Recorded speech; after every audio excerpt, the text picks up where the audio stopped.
I'm glad to have you here. Follow my story until the end and comment the city you're watching from. My name is Donna Harris, a 65-year-old widow living in a quiet middle-class neighborhood in Phoenix, Arizona. The Arizona sun has been my companion for decades, warming the garden where I grow daisies that remind me of my late husband, Robert. He passed away 10 years ago, leaving me with 2 sons who mean the world to me. Mason, my eldest, is a hard-working architect always buried in his blueprints and projects. He lives just 3 blocks away with his wife Chloe and my precious grandson Oliver, a spirited 7-year-old who inherited his grandfather's mischievous smile. Ethan, my youngest, followed his childhood dream and became a pilot. Watching him in his uniform for the first time filled me with the kind of pride that makes a mother's heart swell beyond what seems physically possible. My days revolve around Mason's family, especially Oliver, and the peaceful routine I've built in this house filled with memories. It was a Tuesday morning like any other. The kitchen was filled with the aroma of fresh coffee and toast as I rushed to finish the breakfast dishes. Mason had left for work early, his coffee mug still warm on the counter. Oliver, that clever little rascal, had been picked up by the school bus just moments ago, his lunchbox packed with his favorite peanut butter sandwich and apple slices. Chloe, my daughter-in-law, had just gone upstairs. Her soft voice floated down to me. "Mom, I'm going to take a quick shower." I nodded and smiled, though she couldn't see me. Chloe Bennett came into our family 5 years ago. I still remember their wedding day, a beautiful ceremony in her parents' backyard. Though the Bennetts weren't wealthy, they'd spared no effort to make everything perfect. Chloe had walked into our lives with a confident smile and bright eyes, as if she'd been born to be the perfect wife and mother. I had just put away the last plate when the landline rang. I dried my hands on my apron and hurried to answer. "Hello," I said, tucking the receiver between my ear and shoulder as I wiped down the counter. "Mom." "It's me, Ethan." His cheerful voice immediately brought a smile to my face. "Honey, what a lovely surprise. How are you?" "I'm good. Mom, just calling during my layover at the airport. Thought I'd check in." Hearing his voice felt like a warm hug. Ethan always found time to call me, despite his busy schedule flying across the country. "How's the flying going? Are you taking care of yourself?" I asked, unable to stop myself from mothering him, even though he was 35. He laughed that hearty laugh I loved so much. "Everything's great, Mom. Work's going smoothly." Then his tone changed, becoming hesitant. "Hey, Mom. Something really weird just happened." "What is it, honey?" I asked, my hand pausing on the counter. "Is Chloe at the house right now?" I was puzzled by the question. I glanced toward the stairs where I could still hear water running in the bathroom. "Of course she is. She's upstairs taking a shower." "Why do you ask?" There was a long silence on the other end, so long that I could hear the airport announcements in the background.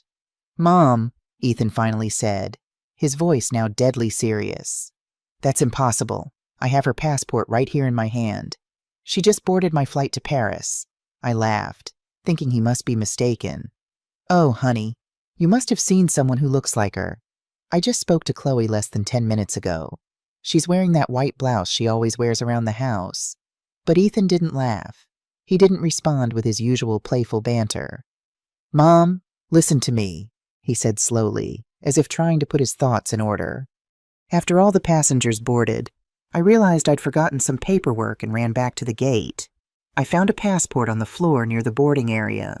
I was going to hand it to the airport staff, but when I opened it to see who it belonged to, I froze. My heart began to beat faster, but I tried to stay calm." "What do you mean?" "Ethan, the passport has Chloe's photo, her full name, Chloe Elizabeth Bennett Harris, her date of birth, everything. There's no mistake." "Are you sure?" "Ethan," I asked, a thorn of uneasiness pricking me, "that passport could belong to someone else." "Mom," Ethan sighed, his voice a mix of confusion and certainty. "I just went into the passenger cabin to verify. She's sitting in first class next to a man who looks very wealthy and polished." They were leaning close, talking intimately, like they're a couple. His words hit me like a physical blow. I stood frozen, gripping the phone. My head began to spin. a couple impossible. I had just heard Chloe's voice from upstairs. I had seen her in this very house, in the flesh. At that precise moment, the sound of running water stopped. I heard the bathroom door open, and Chloe's voice came down the stairs. "Mom, who is it?" I panicked. My heart pounded so hard I thought it might burst from my chest. "Just a friend," I replied quickly, my voice betraying me with a slight tremor. I hurried into the living room to avoid Chloe's gaze as she peeked down from the stairs, her hair still wet. Closing the door behind me, I whispered into the phone, "Ethan, I just heard Chloe. She's here. She just finished showering. Are you absolutely sure about what you saw?" Silence fell again. Then Ethan's voice turned firm. "Mom, it's impossible. I'm looking at her right now on this plane. The flight is about to take off. Mom, something isn't right." I hung up the phone, my hands shaking so badly I almost dropped the receiver. The living room suddenly felt suffocating despite the morning sunlight streaming through the windows. I collapsed onto the couch, trying to take deep breaths, but my chest felt heavy with questions that had no answers. If Chloe was here, who was the woman on Ethan's flight? And if the woman on the flight was Chloe, then who was the person in my house? A few minutes later, Chloe came downstairs. She was wearing a clean, light blue dress, her hair damp and falling in gentle waves around her shoulders. She smiled with her usual sweetness. "Mom, I'm going to the market early today. Do you need any vegetables or anything?" Her voice was kind and familiar, as if nothing strange was happening. I looked at her, forcing a smile, but inside I felt like I was carrying stones. "Yes, dear, some tomatoes, please," I replied, my throat dry. Chloe nodded, took her wicker basket, and walked out. I stood watching her silhouette disappear behind the gate, a whirlwind in my soul. I didn't believe Ethan was lying. My son had no reason to invent such a story. He had always been an honest, sensitive boy who cared deeply for his family.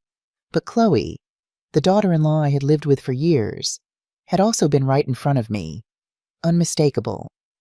Could there be something I'd missed? Some secret in this house that an old woman, had never noticed. Chapter 2, Strange Occurrences. I sat in the living room as the midday sun filtered through the lace curtains, casting soft stripes of light on the tiled floor. The old armchair where I always sat to read stories to Oliver seemed heavier now, as if weighted down by my troubled thoughts. Ethan's call kept replaying in my mind, every word like a hammer blow to my heart.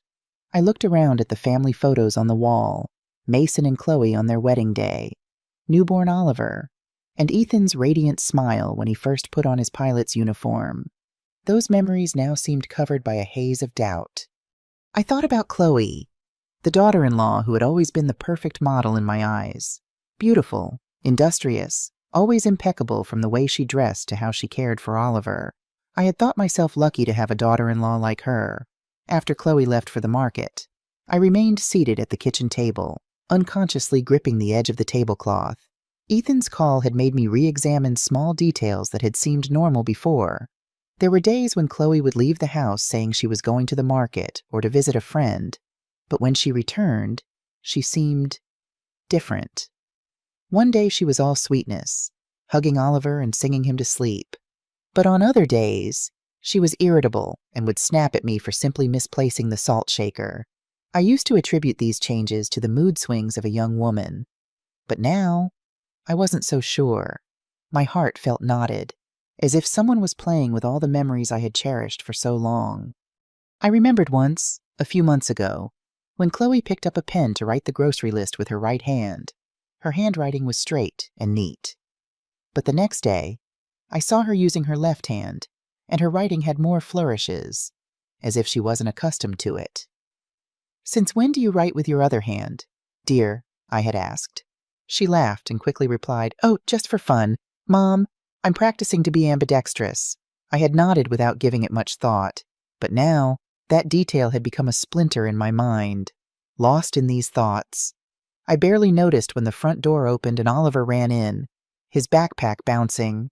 "Grandma," he exclaimed, hugging me tightly.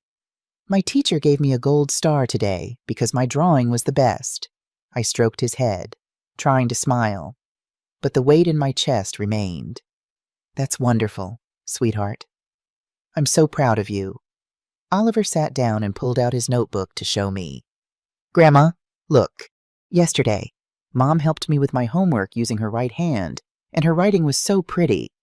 He flipped a page. But today, she wrote with her left hand, and it came out all messy. See, the boy pointed to 2 pages in his notebook, one with well-formed letters, the other with crooked ones. I stared at the handwriting, and my heart sank further.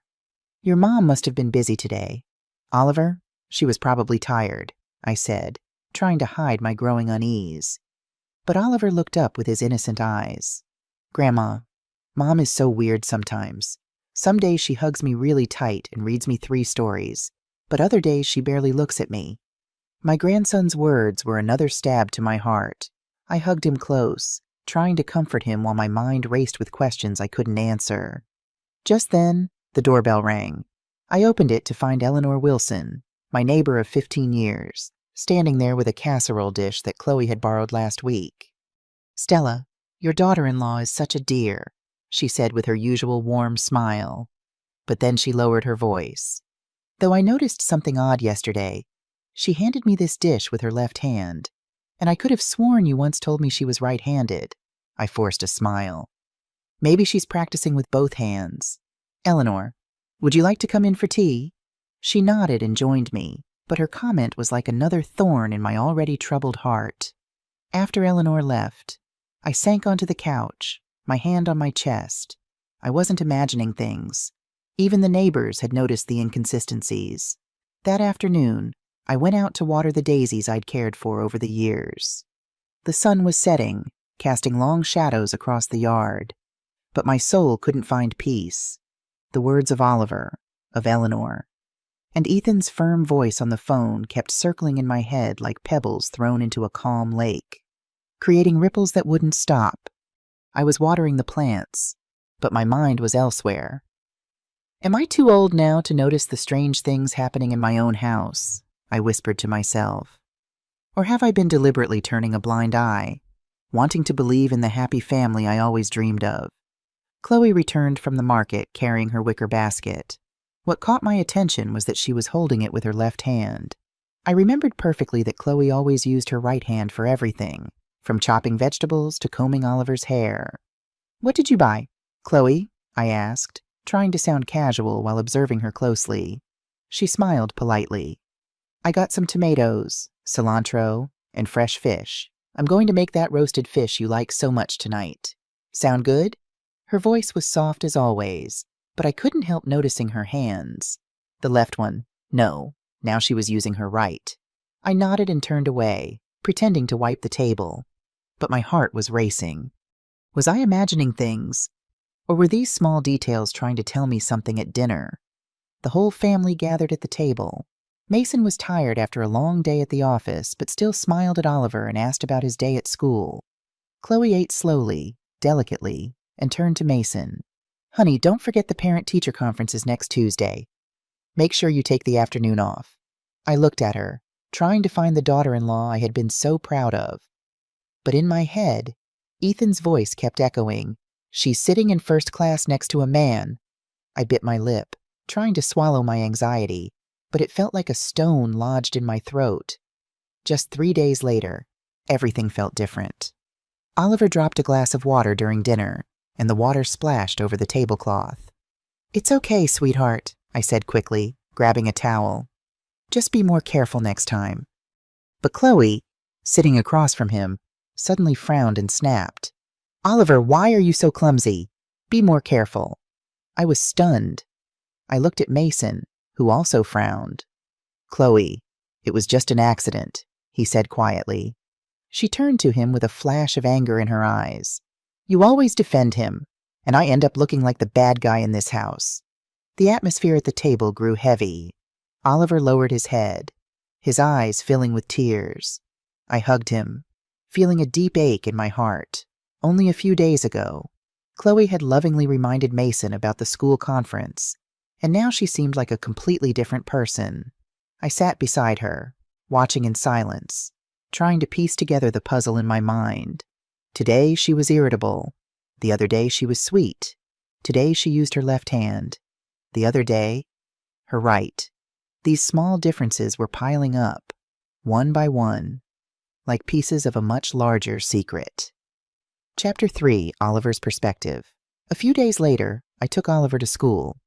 He held my hand as we walked down the familiar cobblestone street lined with flowering jacaranda trees. Suddenly, he stopped and looked up at me with those clear blue eyes that always reminded me of his grandfather.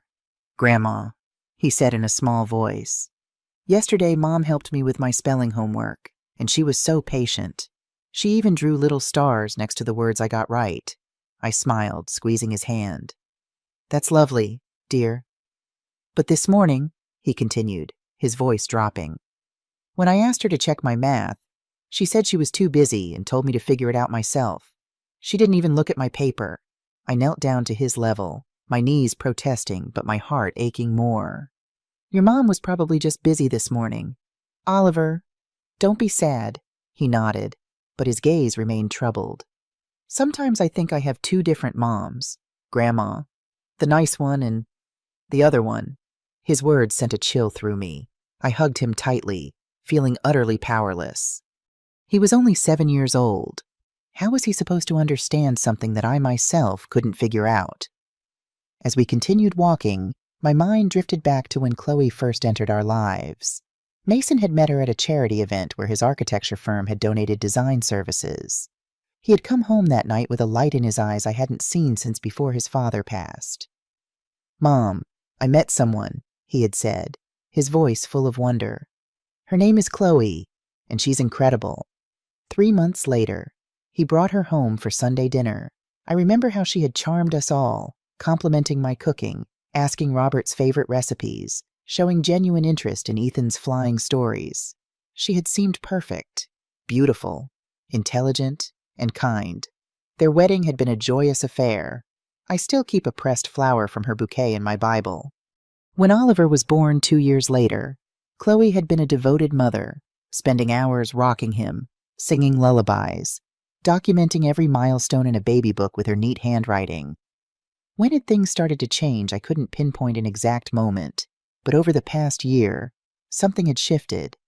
The inconsistencies had been subtle at first, small changes in mannerisms, preferences, handwriting, but now, with Ethan's shocking call, those small discrepancies suddenly seemed significant. "Grandma, we're here." Oliver's voice pulled me from my thoughts. We had reached the school gates where other children were streaming in, lunchboxes swinging.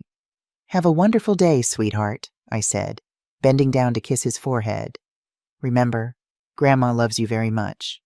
"I love you too," he replied, hugging me once more before running off to join his friends. I stood watching him until he disappeared into the building, my heart heavy with questions I couldn't answer. That evening, Mason came home earlier than usual. He found me in the kitchen preparing dinner, a simple beef stew that had been Robert's favorite. "Where's Chloe?" he asked, loosening his tie. "She went to her book club," I replied, remembering how she had left the house dressed in a stylish green blouse I'd never seen before, her hair pulled back in an elegant bun. She had been sweet and cheerful, kissing Oliver goodbye and promising to bring him a treat. Mason nodded, pouring himself a glass of water. "She's been so busy lately, always running off to something. Book club, yoga, shopping with friends." He rubbed his eyes tiredly. "Sometimes I feel like we're ships passing in the night." I hesitated, stirring the stew slowly. "Mason, have you noticed anything different about Chloe recently?" He looked up, brow furrowed. "Different how?" "I don't know exactly, just changes in her behavior. Her moods." Mason sighed, leaning against the counter. "She has been more stressed lately. One day she's her usual self, and the next she's snapping at the smallest things. I figured it was just work pressure. Her marketing firm is handling some big new accounts." I nodded, not wanting to alarm him without more concrete evidence. But inside, my suspicions were growing stronger. Later that night, after Mason and Oliver had gone to bed, I sat at the dining room table and took an old notebook from a drawer. My hand trembled slightly as I wrote the first entry, Tuesday. 3:00 p.m. Chloe leaves for the market in white blouse. Returned 6:00 p.m. Still cheerful and kind. Wednesday, 4:30 p.m. Chloe snaps at Oliver over spilled water, uses left hand to write grocery list. Thursday, 7:00 a.m. Chloe refuses to help Oliver with homework. Mood distant. Thursday, 3:00 p.m. Chloe leaves for errands wearing green blouse I've never seen, very cheerful and affectionate with Oliver before leaving. I didn't know what I was doing exactly, but I knew I couldn't keep pretending nothing was happening. Each entry was a stroke of my doubt, as if I was painting a picture I was afraid to look at fully. The next morning, Oliver came down for breakfast wearing mismatched socks, one blue, one red. "Honey, your socks don't match," I said gently. He looked down and shrugged. "I know. Mom helped me get dressed today and said it doesn't matter if they match. But yesterday she made me change 3 times because my shirt was a little wrinkled." I froze, spoon halfway to my mouth. Another inconsistency to add to my growing list. After Mason left for work and Oliver for school, I was alone with Chloe. She was humming softly while washing dishes, using her right hand to scrub a stubborn pot. "Chloe, dear," I began carefully, "I was thinking of taking Oliver to the Children's Museum this weekend. Would you like to join us?" She turned, smiling brightly. "That sounds wonderful. Mom, Oliver loves that place. Remember how excited he was about the dinosaur exhibit last time?" I nodded, watching her closely. Last time we had visited the museum had been 6 months ago. Oliver had indeed been thrilled by the dinosaur exhibition, pointing out each specimen by name, his knowledge surprising even the guide. Chloe had taken dozens of photos, documenting his excitement. "Yes, he couldn't stop talking about the T-Rex for weeks," I said, testing her. "The T-Rex was his favorite," she replied without hesitation. But I remembered clearly Oliver had been fascinated by the Triceratops, not the T-Rex. He had even bought a small Triceratops figure from the gift shop that still sat on his bedside table. A chill ran down my spine. It was a small detail, one that could be dismissed as a simple memory error, but combined with everything else... "Mom, are you okay?" Chloe asked, noticing my expression. "You look pale." "I'm fine, dear," I said quickly. "Just a little tired." She dried her hands and came over to feel my forehead. "No fever, but maybe you should rest today. I can handle the housework." Her concern seemed genuine, her touch gentle. Looking at her beautiful face, her kind eyes, it was hard to believe anything was amiss, and yet the evidence was mounting. After she left to hang laundry in the backyard, I added another entry to my notebook. Friday, 9:30 a.m. Chloe doesn't remember Oliver's favorite dinosaur was Triceratops, not T-Rex, using right hand today, mood kind and attentive. I sat staring at the page, my thoughts in turmoil. What was happening in my family? Was I losing my mind? Or was something truly wrong with my daughter-in-law? Chapter 4, Confiding in Rachel. By the following week, my notebook contained dozens of entries documenting Chloe's inconsistencies. The pattern was becoming clearer. It was as if 2 different people were taking turns being Chloe. One kind and patient, the other irritable and distant. One right-handed, the other left-handed. One who knew intimate family details, another who made small but telling mistakes. I needed to talk to someone. My thoughts were becoming a prison, each new observation adding another bar to my confinement. I called Rachel Davis, my best friend since we were young mothers comparing diaper rash remedies and sharing recipes. We had weathered life's storms together, marriages, children, Rachel's breast cancer scare, my Robert's passing. If anyone would listen without judgment, it would be Rachel. "Let's meet at Rosie's Cafe," I suggested, trying to keep my voice steady. "I need to talk to you about something important." "Is everything all right, Donna?" Rachel asked, concern evident in her voice. "I'm not sure," I admitted. "That's why I need to see you." An hour later, I sat across from Rachel in a quiet corner of Rosie's, a place we'd frequented for decades. The familiar scent of fresh coffee and cinnamon rolls usually brought comfort, but today nothing could ease my troubled mind. Rachel looked much the same as she had when we first met, her silver hair now replacing the auburn, laugh lines deepening around her kind eyes. but the same steady presence that had always been my anchor. "You look like you haven't slept in days," she said, reaching across to squeeze my hand. "What's going on?" I took a deep breath and began my story. Ethan's call, the passport, the woman on the plane, and all the inconsistencies I'd been noticing with Chloe. As I spoke, I pulled out my notebook and showed Rachel my observations. "Look at these entries," I said, pointing to my neat handwriting. "Monday morning, Chloe was right-handed and knew Oliver's teacher's name is Mrs. Henderson. Monday afternoon, she was left-handed and called the teacher Mrs. Anderson. Tuesday, she cooked Oliver's favorite mac and cheese perfectly. Wednesday, she added onions, which she knows he hates." Rachel studied the notebook, her forehead creased with concern. "And you're absolutely sure about all these observations?" "Yes," I said firmly. "I've been documenting everything, and it's not just me noticing. Oliver has mentioned it too, and so have neighbors." "Have you talked to Mason about this?" I shook my head. "I've hinted at it, but how do I tell my son I think something is seriously wrong with his wife? That sometimes I wonder if it's even the same person." Rachel sat back, her coffee untouched. "What exactly are you thinking, Donna? That Chloe has some kind of mental health issue, multiple personalities?" "I don't know," I admitted. "At first, I thought maybe that was it. But after Ethan's call," I lowered my voice.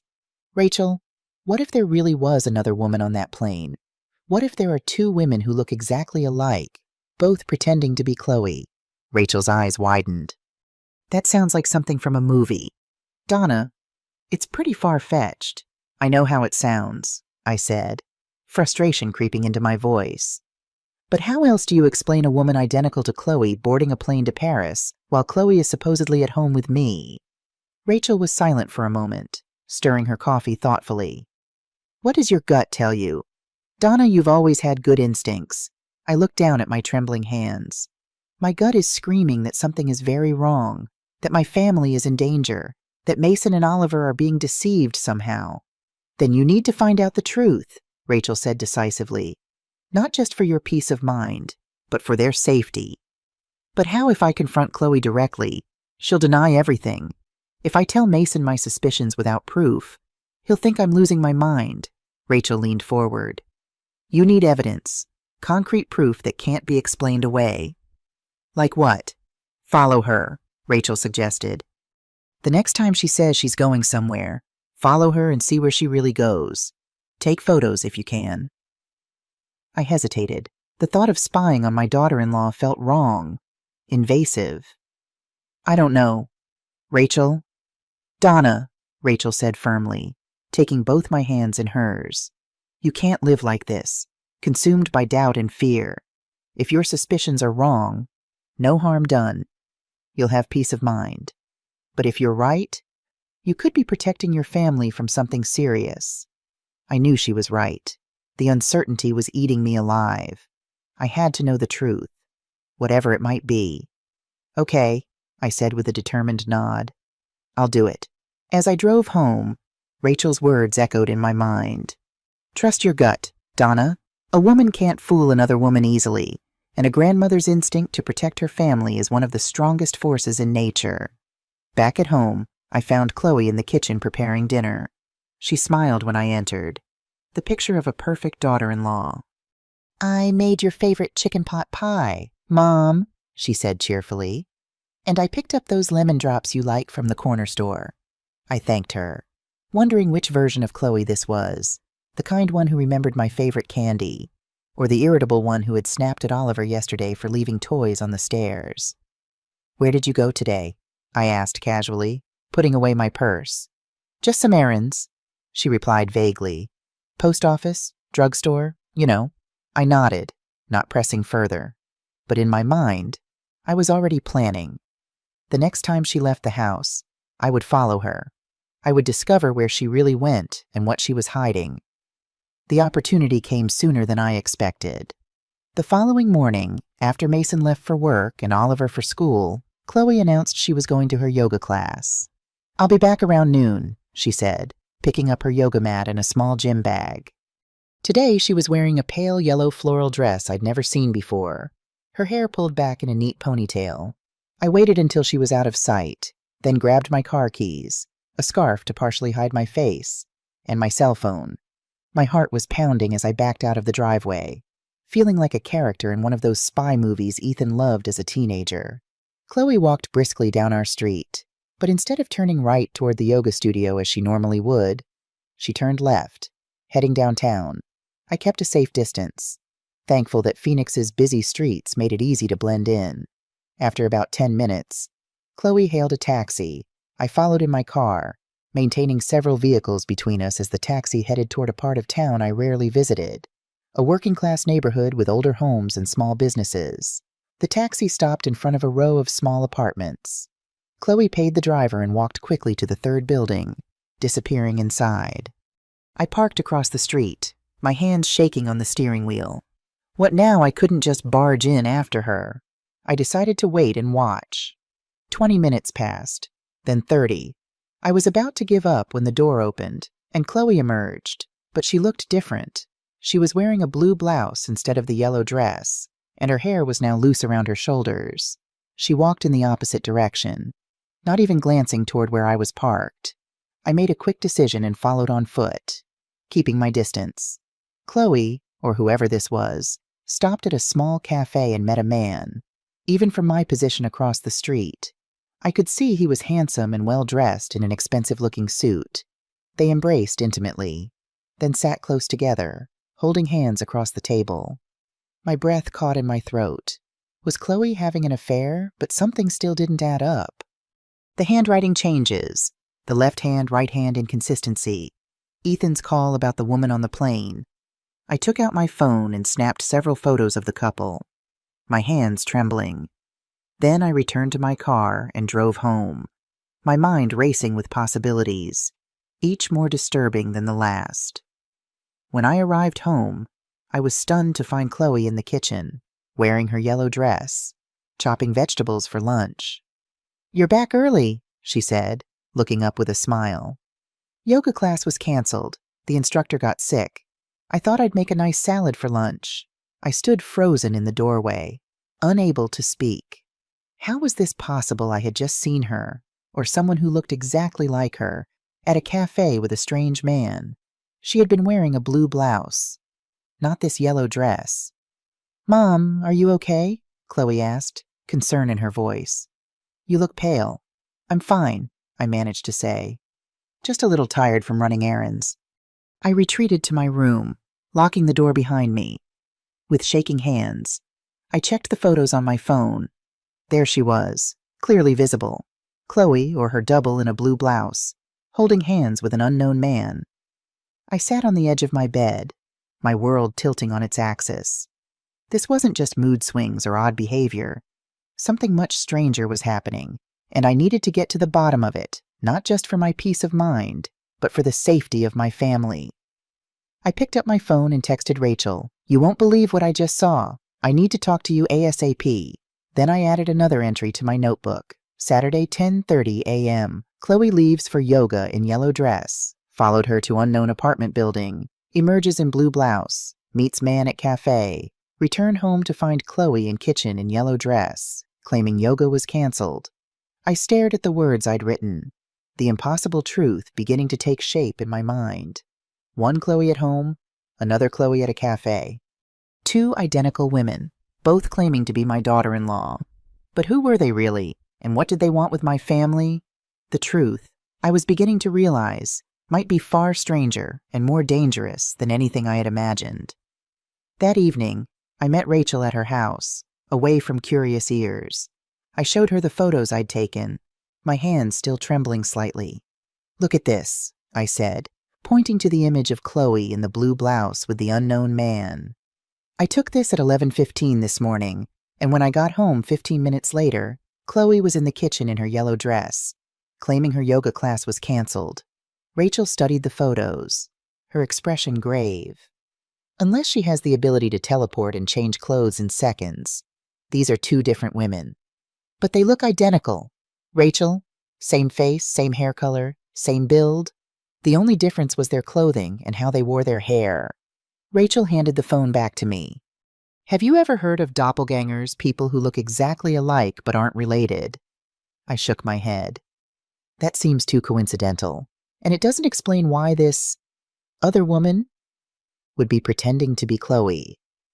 What about twins? Rachel suggested. Maybe Chloe has an identical twin sister you never knew about. The idea struck me like lightning. Twinsy, that would explain the physical similarity. But why would Chloe hide that from us? From Mason? Rachel's eyes narrowed thoughtfully. Maybe there's something she doesn't want your family to know. Something involving that man she was meeting. I remembered Ethan's words about seeing Chloe on the flight to Paris, sitting close to a wealthy-looking man. The woman Ethan saw on the plane was with a rich man, too. What if it's the same person?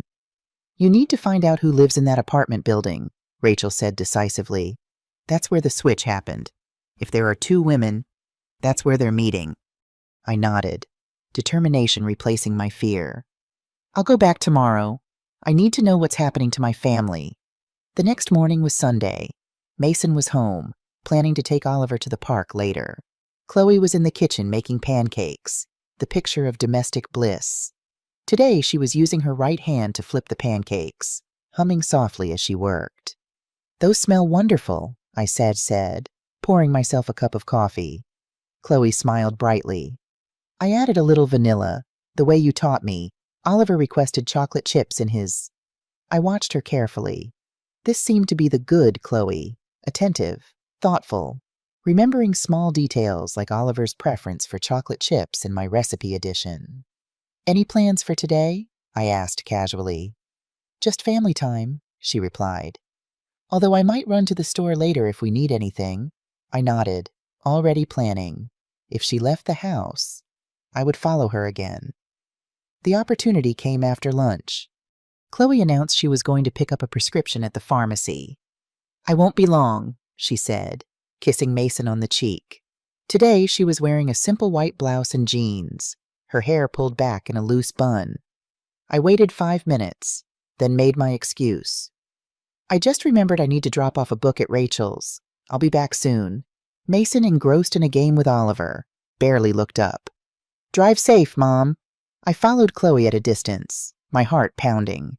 Instead of heading to the pharmacy, she walked directly to the bus stop and boarded the number 17 bus heading downtown. I followed in my car, staying behind the bus until it stopped near the same neighborhood as yesterday.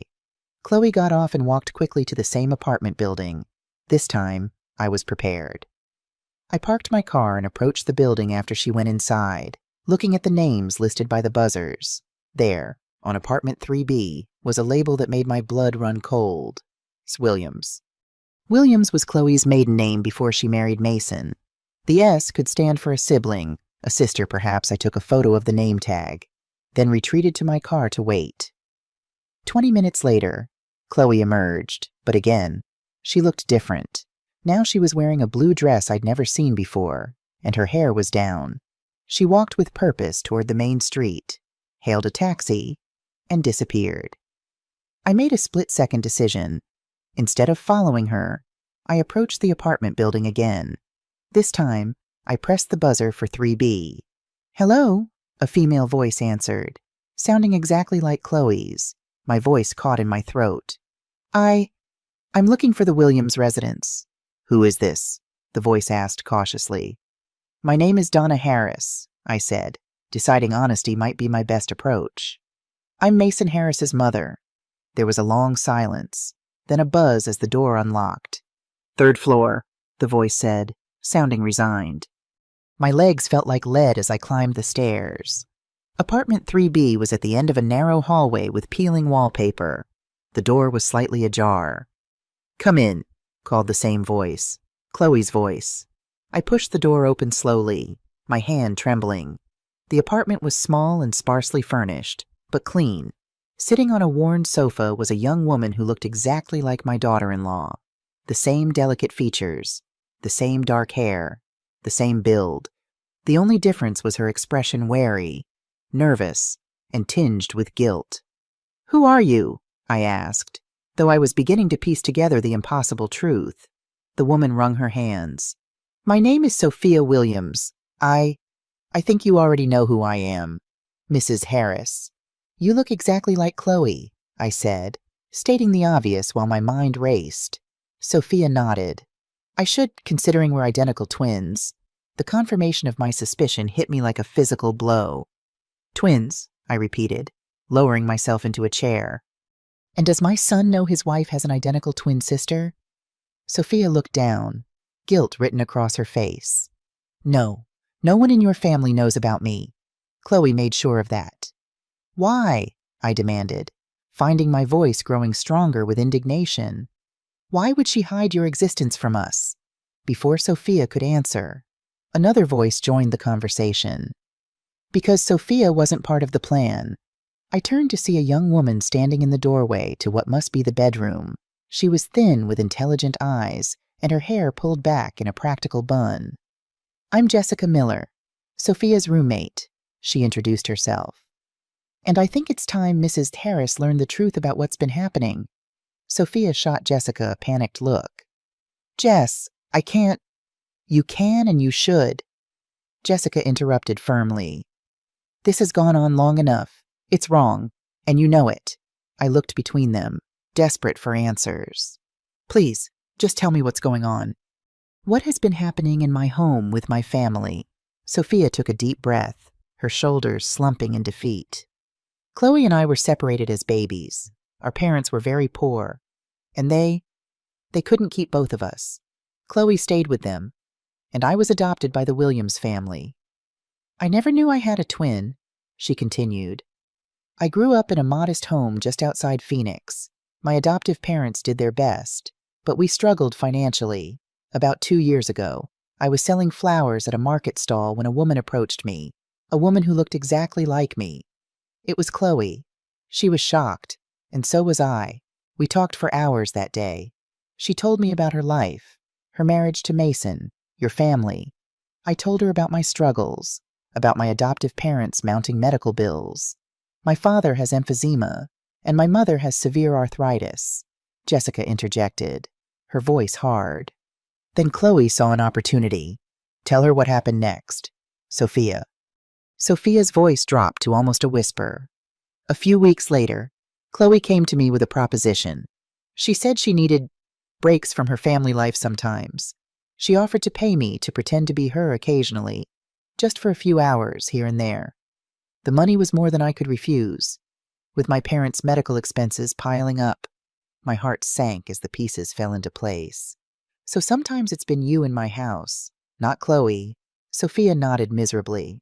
At first, it was just for short periods, an afternoon here, a morning there. Chloe would coach me on family details, how to act, what to say. But lately, it's been more frequent, sometimes entire days.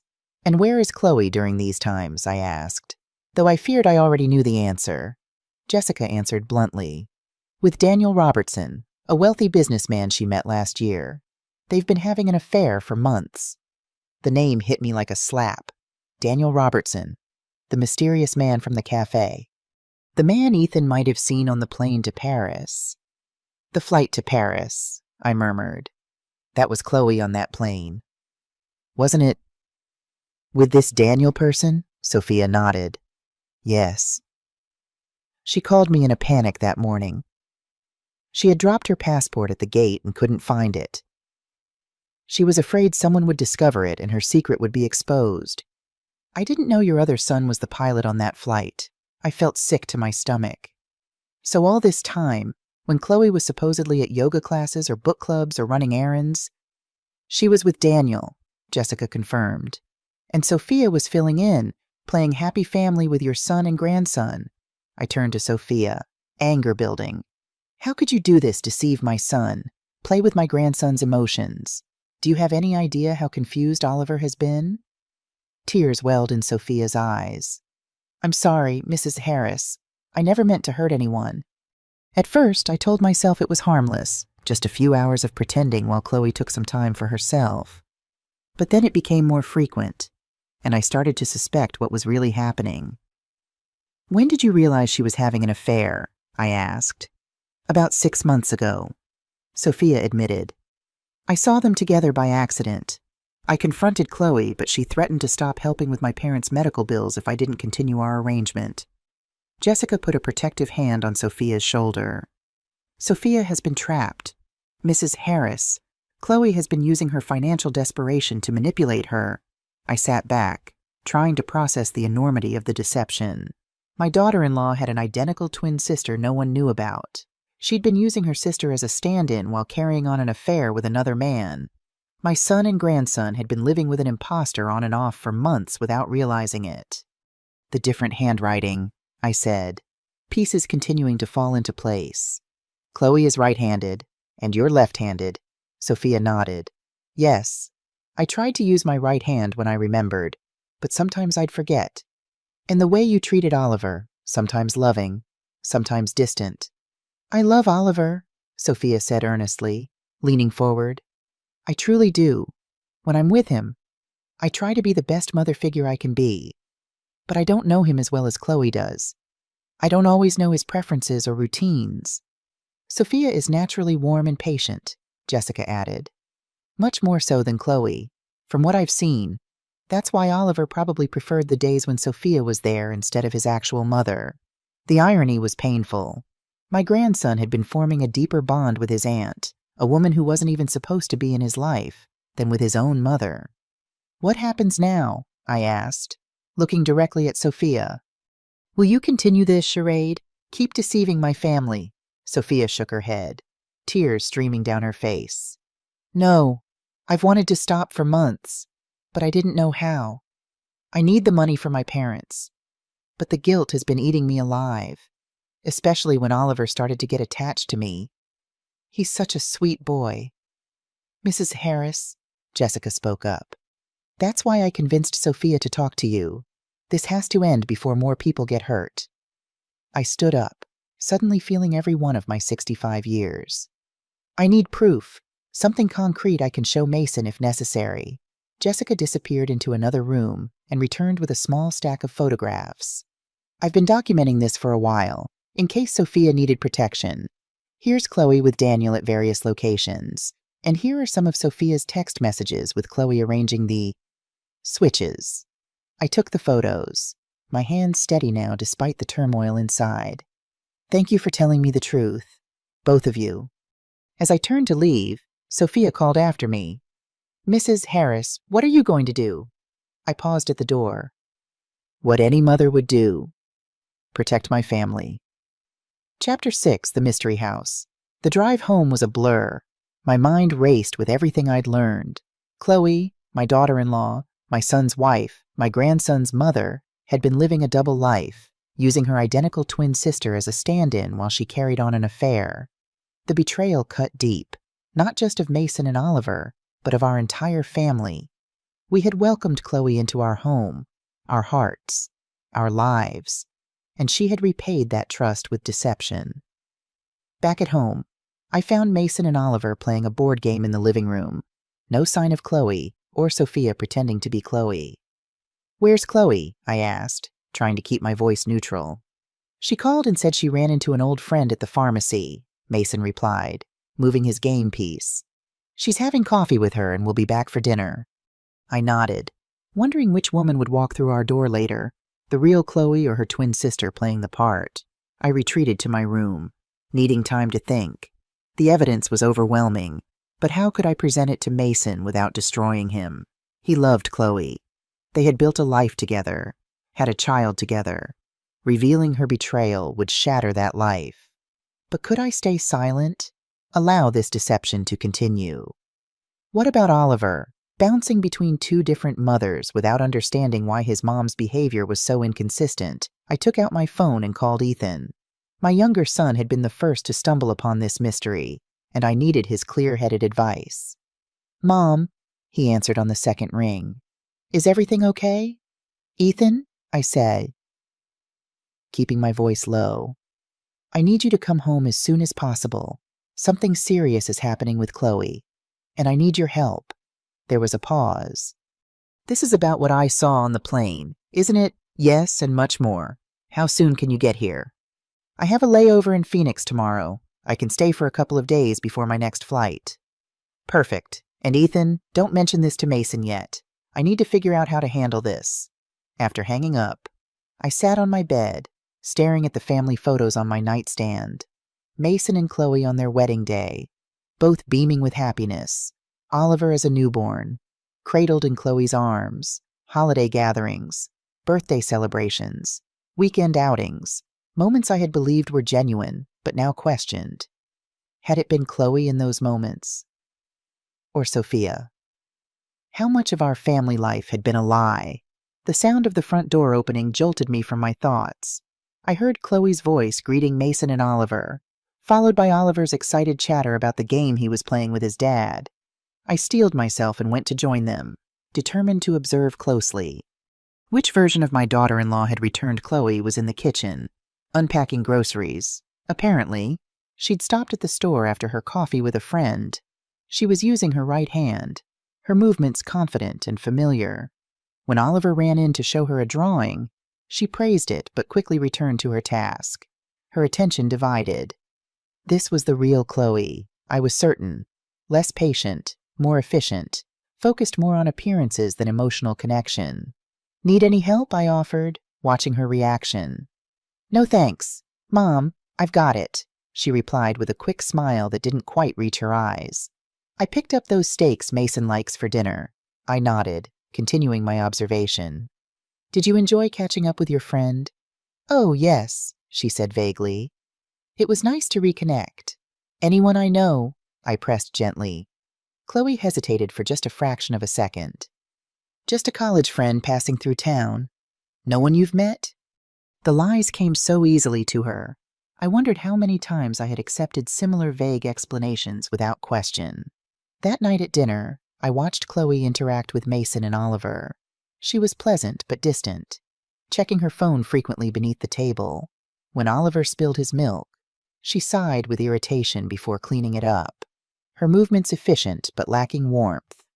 Later, as Mason and Chloe prepared for bed, I heard them talking in their room. Their voices were low, but one phrase from Chloe drifted clearly through the wall. I might need to go to that marketing conference in San Diego next weekend after all. Another lie, I suspected. Another opportunity to spend time with Daniel Robertson while Sophia played stand-in wife and mother. The next morning, Ethan arrived. I met him at a cafe several blocks from the house. Not wanting Chloe to know we were meeting, my youngest son looked tired from his flights but alert. The concern in his eyes mirrored my own. Tell me everything, he said after ordering coffee. I laid it all out. My observations, following Chloe, discovering Sophia, the affair with Daniel Robertson. Ethan listened without interrupting, his expression growing grimmer with each revelation. Twins, he said when I finished. That explains how she could be in two places at once. I knew I wasn't imagining things on that flight. What do we do? Ethan, how do we tell Mason? Ethan ran a hand through his hair, a gesture so like his father, it made my heart ache. We need irrefutable proof. Mom, something Chloe can't explain away or deny. I have the photos Jessica gave me, and my own observations. We need more, Ethan insisted. Something that ties all the pieces together. We need to catch them in the act, both Chloe and Sophia. How do we do that? Ethan thought for a moment. You said Chloe is planning to attend a conference this weekend. Yes, in San Diego, supposedly. That's our opportunity. I'll bet she's meeting Daniel, and Sophia will be filling in. If we can document both of them on the same day, Chloe with Daniel and Sophia at home, we'll have our proof. I nodded slowly. Mason deserves to know the truth. No matter how painful, he does, Ethan agreed grimly. And so does Oliver. We spent the next hour planning our approach. Ethan would follow Chloe when she left for her conference, while I would stay home to document Sophia's presence. We would gather our evidence, then present it to Mason together. As painful as the revelation would be, the alternative, allowing the deception to continue, was unthinkable. Back at home, Chloe was on the phone in the kitchen, speaking in hushed tones. I paused in the hallway, listening. Yes, everything's arranged. No, she has no idea. Friday morning through Sunday evening. The usual arrangement. Of course I'll bring the blue dress you like. Love you too. She ended the call quickly when she heard me enter. Just confirming my hotel reservation for the conference, she said smoothly. sliding her phone into her pocket. I nodded, pretending to accept her explanation. That's nice, dear.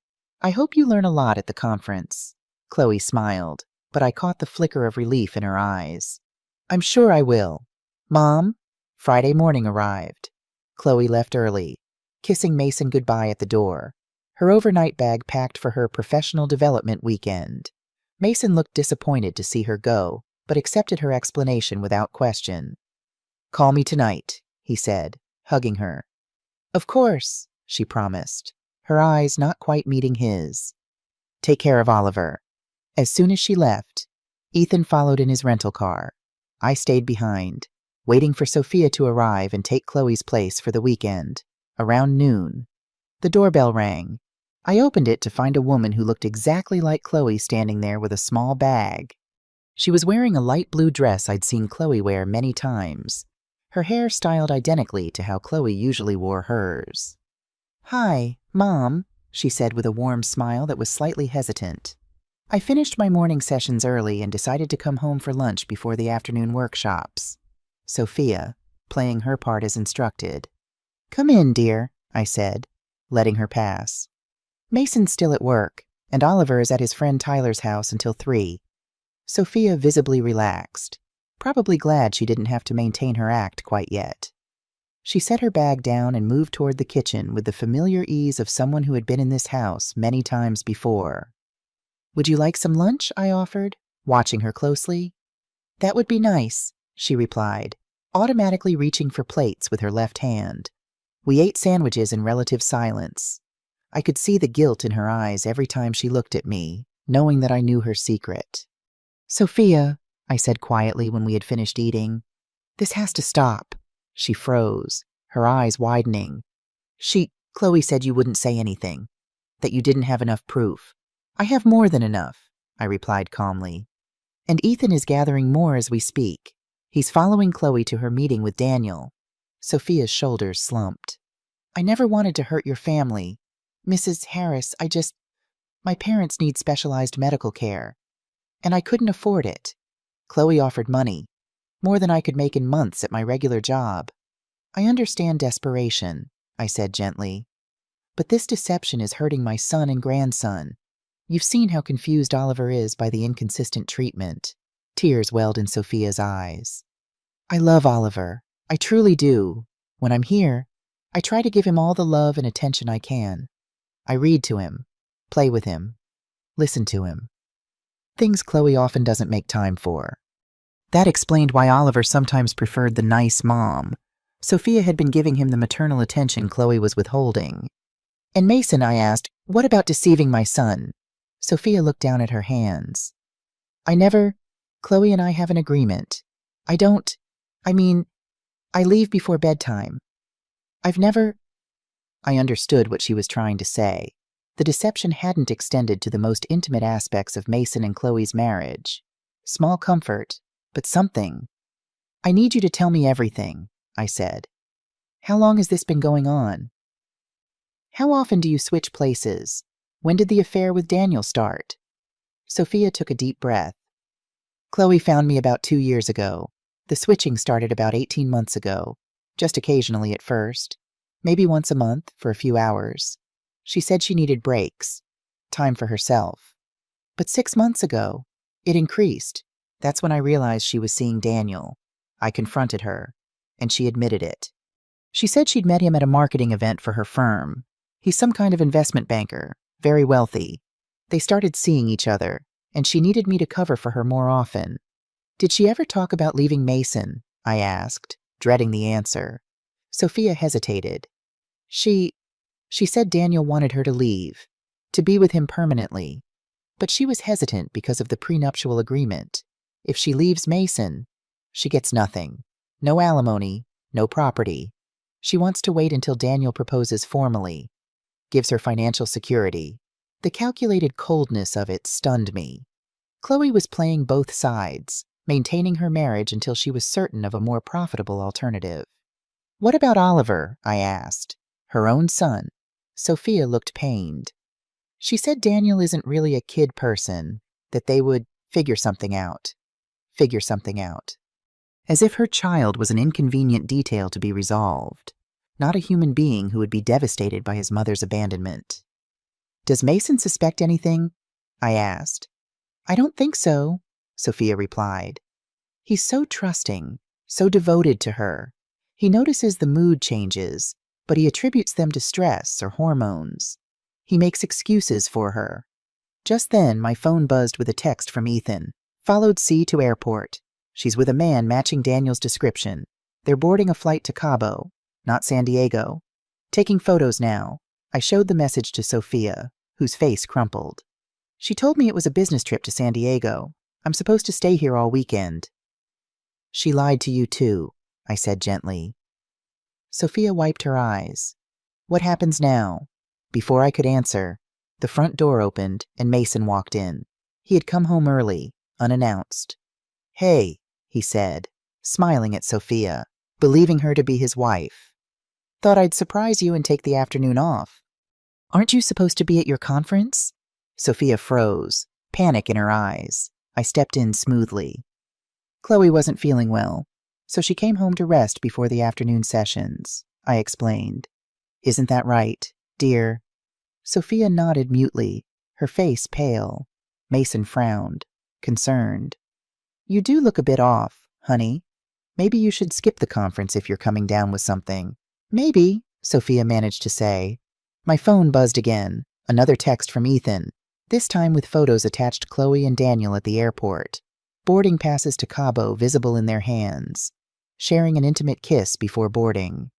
I quickly tucked my phone away, but not before Mason caught the movement.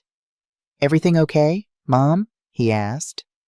"Just Rachel checking in," I lied, hating the deception but knowing this wasn't the moment for revelations. We needed Ethan here, and all our evidence compiled. The afternoon passed in tense awkwardness. Sophia tried to play her role as Chloe, but the strain showed. Mason noticed, attributing her distraction to her supposed illness. When Oliver returned from his friend's house, he ran to Sophia with a drawing. "Mom, look what I made at Tyler's." Sophia's face softened genuinely as she knelt to examine the colorful scribbles. "It's beautiful. Oliver, tell me all about it." The love in her voice was real, I realized. Whatever her motivations for participating in this deception, her affection for Oliver was genuine. By evening, Ethan had returned. He texted me from outside. "I have everything we need. Photos, boarding passes, hotel confirmation in both their names. What's the situation there?" I replied quickly. "S is here. M came home early. Very tense. Need to handle carefully." After Oliver was in bed, I suggested a family meeting in the kitchen. "Mason, Ethan has something important to discuss with us." Mason looked confused as Ethan joined us, his expression grim. Sophia sat stiffly, her hands clasped tightly in her lap. "What's going on?" Mason asked, looking between us. "You're all acting strange." Ethan placed his phone on the table, the screen showing a photo of Chloe and Daniel boarding their flight. "Mason, I need you to look at this." Mason picked up the phone, his brow furrowing.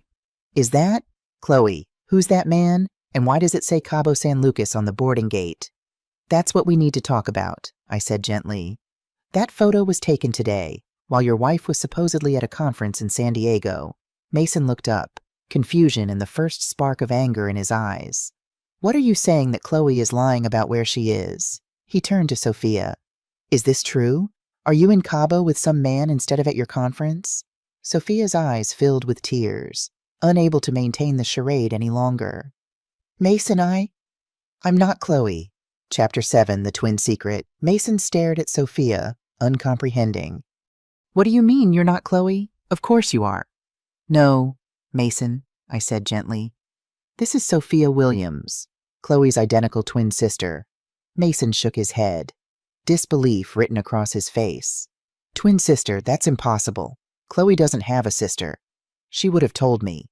"She didn't tell anyone," Ethan said, placing more photos on the table.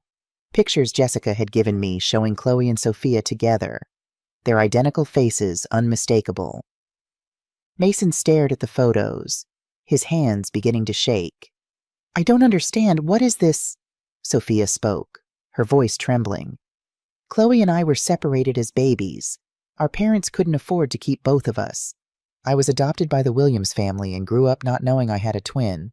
Chloe found me 2 years ago at a market where I was selling flowers. And she never told me.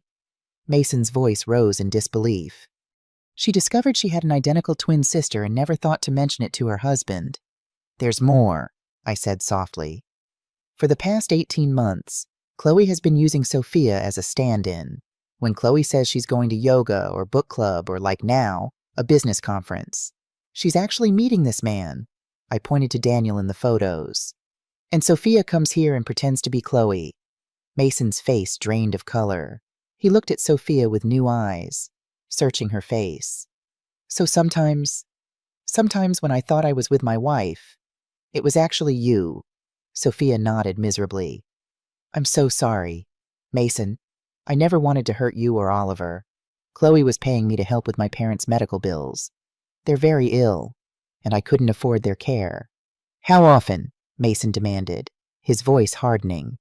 How often have you been in my home, pretending to be my wife? It started as just occasionally, Sophia admitted. A few hours here and there. But in the last 6 months, it's been more frequent, sometimes full days. Mason stood abruptly, knocking his chair backward. And this man, who is he? His name is Daniel Robertson, Ethan supplied. An investment banker. According to Sophia, Chloe has been having an affair with him for at least 6 months. Mason paced the kitchen, running his hands through his hair in agitation. So my wife has been cheating on me, using her secret twin sister as a cover, and I never noticed. What kind of fool am I? You're not a fool, I said firmly. Chloe and Sophia are identical. How could you have known? But I should have noticed differences, Mason insisted. Personality changes, habits. You did notice, I reminded him. You commented on how Chloe seemed like 2 different people sometimes, moody one day, sweet the next. You just didn't know why. Understanding dawned on Mason's face. The handwriting changes, the mood swings, the inconsistent behavior with Oliver. He turned to Sophia. The days when Chloe was more attentive to Oliver, more patient with him, that was you, wasn't it? Sophia nodded, tears streaming down her face. I love Oliver. He's such a wonderful boy. I tried to give him all the attention and love I could when I was here. And the days when Chloe was distant and irritable with him, that was the real Chloe, Mason concluded, his voice bitter. Not always, Sophia said hesitantly. Chloe can be kind and attentive too. But yes, she's generally less patient with Oliver than I am. Mason sank back into his chair, his face in his hands. My God, my whole marriage, has it all been a lie? Not all of it, Sophia said quietly. Chloe did love you, especially in the beginning. But then she met Daniel, and he offered her a lifestyle she couldn't resist. Luxury travel, expensive gifts, no responsibilities. And what about Oliver? Mason asked, his voice breaking. Does she plan to abandon her own son? Sophia looked down. She said Daniel isn't fond of children, that they would figure something out. Mason's expression hardened. Over my dead body, Oliver stays with me. Ethan put a supportive hand on his brother's shoulder.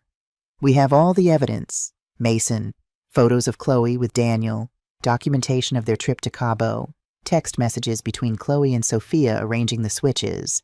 If you want to file for divorce, you'll have everything you need for full custody. Mason looked at the evidence spread across the table, then at Sophia. And you? What happens to you in all this? Sophia wiped her eyes. I never should have agreed to this deception. I was desperate for money to help my parents. But that's no excuse. I've grown to care deeply for Oliver. And I respect you. Mason, I'm so sorry for my part in all this. I watched my son struggle with his emotions, anger, betrayal, confusion. Then something shifted in his expression as he looked at Sophia. The times when I thought Chloe was being a better mother, a more attentive wife. That was you all along, wasn't it? Sophia nodded hesitantly. And the lullaby you sang to Oliver, Cielo Lindo, that wasn't something Chloe knew. That was you, remembering a song from your own childhood. Yes, Sophia admitted. My adoptive mother used to sing it to me. Mason's face showed the pain of realization. So the version of my wife I've sometimes preferred, the one who seemed to genuinely care about our son, wasn't even my wife at all. The room fell silent as the full weight of the deception settled around us. Years of marriage, built on a foundation that was crumbling beneath our feet. Finally, Mason stood up. I need some time to process this. I'm going for a walk. After he left, Sophia broke down completely, sobbing into her hands. I've ruined everything. I never should have agreed to this. I sat beside her, my initial anger softening in the face of her genuine remorse. You were manipulated by Chloe. She took advantage of your financial desperation. But I still participated, Sophia insisted. I lied to all of you. Yes, you did, Ethan agreed, his tone firm but not unkind. But you also showed genuine love to Oliver, which is more than his own mother has done lately. What happens now? Sophia asked, looking between us. Now we wait for Mason to decide his next steps, I said. But one thing is certain. Chloe's deception ends today. Ethan nodded grimly. I've booked a flight to Cabo tomorrow. I plan to confront Chloe in person. Let her know the game is up. Sophia looked alarmed. She'll be furious. She might try to deny everything. Let her try, Ethan said, gesturing to the evidence. We have proof of her affair, her lies, everything. It's over. As if on cue, Mason's phone on the table lit up with a text from Chloe. Conference session's running late. We'll call in the morning. Kiss Oliver goodnight for me. Another lie to add to the growing pile. Mason returned an hour later, his expression composed but determined. I want a divorce, he said simply, and full custody of Oliver. What do you want to do about Chloe right now? I asked. She thinks Sophia is here covering for her all weekend. Mason looked at Sophia. You should stay, at least until tomorrow. Maintain the pretense until Ethan can confront Chloe. If she suspects we know, she might try to damage control somehow. Sophia nodded. Of course, whatever you need. Mason turned to me. Mom, can you help me explain this to Oliver? Not everything, but enough that he understands why his mother won't be living with us anymore. Of course, I promised, my heart breaking for my grandson who would soon face a painful upheaval in his young life. That night, Sophia slept in the guest room while Mason took the couch. None of us could bear the thought of Sophia continuing the pretense in the most intimate aspects of their lives. The next morning, Ethan left for Cabo while Mason, Sophia, and I prepared to face a day of difficult conversations.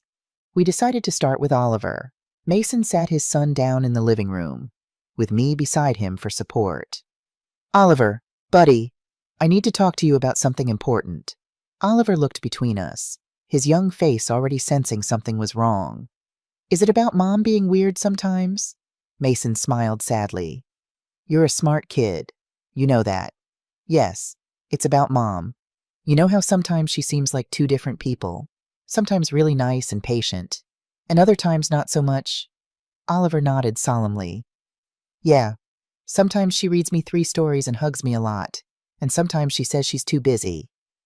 Well, there's a reason for that, Mason explained gently. It turns out that Mom has an identical twin sister named Sophia. They look exactly the same, but they're different people.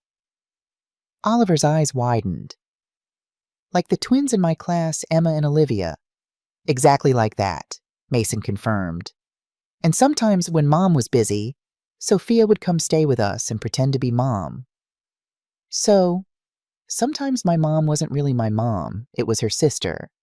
Oliver was trying to process this complex situation with his 7-year-old understanding. That's right, I interjected gently. The mom who reads you lots of stories and is very patient, that was usually Sophia, your mom's sister. Oliver thought about this for a moment. I like Sophia Mom better than regular Mom, he declared with the brutal honesty of childhood. Mason winced but continued. There's something else. Buddy, Mom and I, we're not going to be living together anymore. Mom has decided she wants a different life. Are you getting a divorce like Tyler's parents? Oliver asked, his lower lip beginning to tremble. Yes, we are, Mason said, pulling his son into a hug. But I want you to know that none of this is your fault. and you'll still have me, and Grandma, and Uncle Ethan. We all love you very much."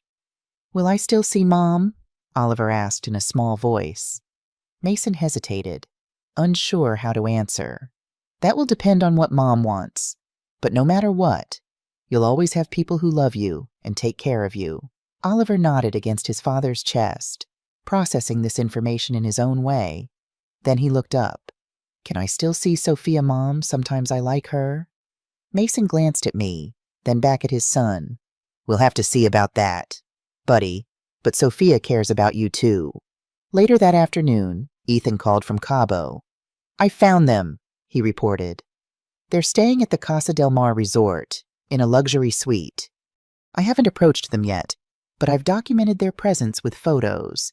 They're scheduled to return Sunday evening." "Good work," Mason said. "Let me know when you confront her." The confrontation came sooner than expected. That evening, Mason's phone rang, Chloe calling from Cabo. "Mason?" Her voice was panicked. "There's been an emergency at my parents' house. A pipe burst and flooded their basement. I need to cut my conference short and go help them." Another lie, creating a pretext to return from her romantic weekend earlier than planned. "Is that so?" Mason replied, his voice cold. "That's strange, because your conference is in San Diego, but you're calling from Cabo San Lucas, and you're not with your parents. You're with Daniel Robertson in a luxury suite at Casa del Mar." Silence fell on the other end of the line. Then, "I don't know what you're talking about." "Save it, Chloe," Mason said. "We know everything." "About Daniel. About your twin sister Sophia, who you've been using as your stand-in while you cheat on me. Ethan is in Cabo right now. He can see you on the resort patio from where he's standing." More silence, then a muffled conversation as Chloe presumably spoke to Daniel. Finally, her voice returned, now hard and defensive. "Fine. Yes, I'm in Cabo with Daniel. He makes me happy in ways you never could. He can give me the life I deserve." "And what about the life your son deserves?" Mason demanded. "The one where his mother is actually present and loving, not pawning him off on her secret twin sister while she runs around with another man." "Oliver will be fine," Chloe dismissed. "Children adapt, and Sophia loves playing mommy to him anyway." The casual cruelty of her words hung in the air. Mason's knuckles turned white around the phone. "When you get back," he said, his voice deadly calm, "your things will be packed and waiting. Don't bother coming to the house. My lawyer will contact you about divorce proceedings. I'm filing for full custody of Oliver." "You can't do that," Chloe protested. "I'm his mother. A mother who can't be bothered to mother," Mason retorted. "A mother who admits her boyfriend doesn't like children. A mother who has been perfectly content to let another woman raise her son while she pursues her affair. Do you really think any judge will grant you custody?" The threat of losing access to Oliver, or more likely the financial support that would come with custody, seemed to finally penetrate Chloe's defenses. "Mason, wait," she backpedaled. "We can talk about this when I get back. We can work something out." "There's nothing to work out," Mason said firmly. "It's over, Chloe. The deception, the lies, the manipulation, all of it. Come get your things on Monday. After that, all communication goes through my lawyer." He hung up before she could respond, his hands shaking with emotion. Sophia, who had been listening nearby, approached hesitantly. "I'm so sorry, Mason, I never should have—" "Stop apologizing," Mason interrupted, his voice gentler than expected. "You were manipulated too. Chloe used your financial desperation and love for your parents to force you into this situation." "But I still chose to participate," Sophia insisted. "Yes, you did," Mason acknowledged. "And that was wrong. But you also showed genuine love to my son when his own mother couldn't be bothered. That counts for something." That evening, as we sat around the dinner table, Mason, Oliver, Sophia, and myself, there was a strange sense of both ending and beginning. The deception had been exposed. The marriage was over.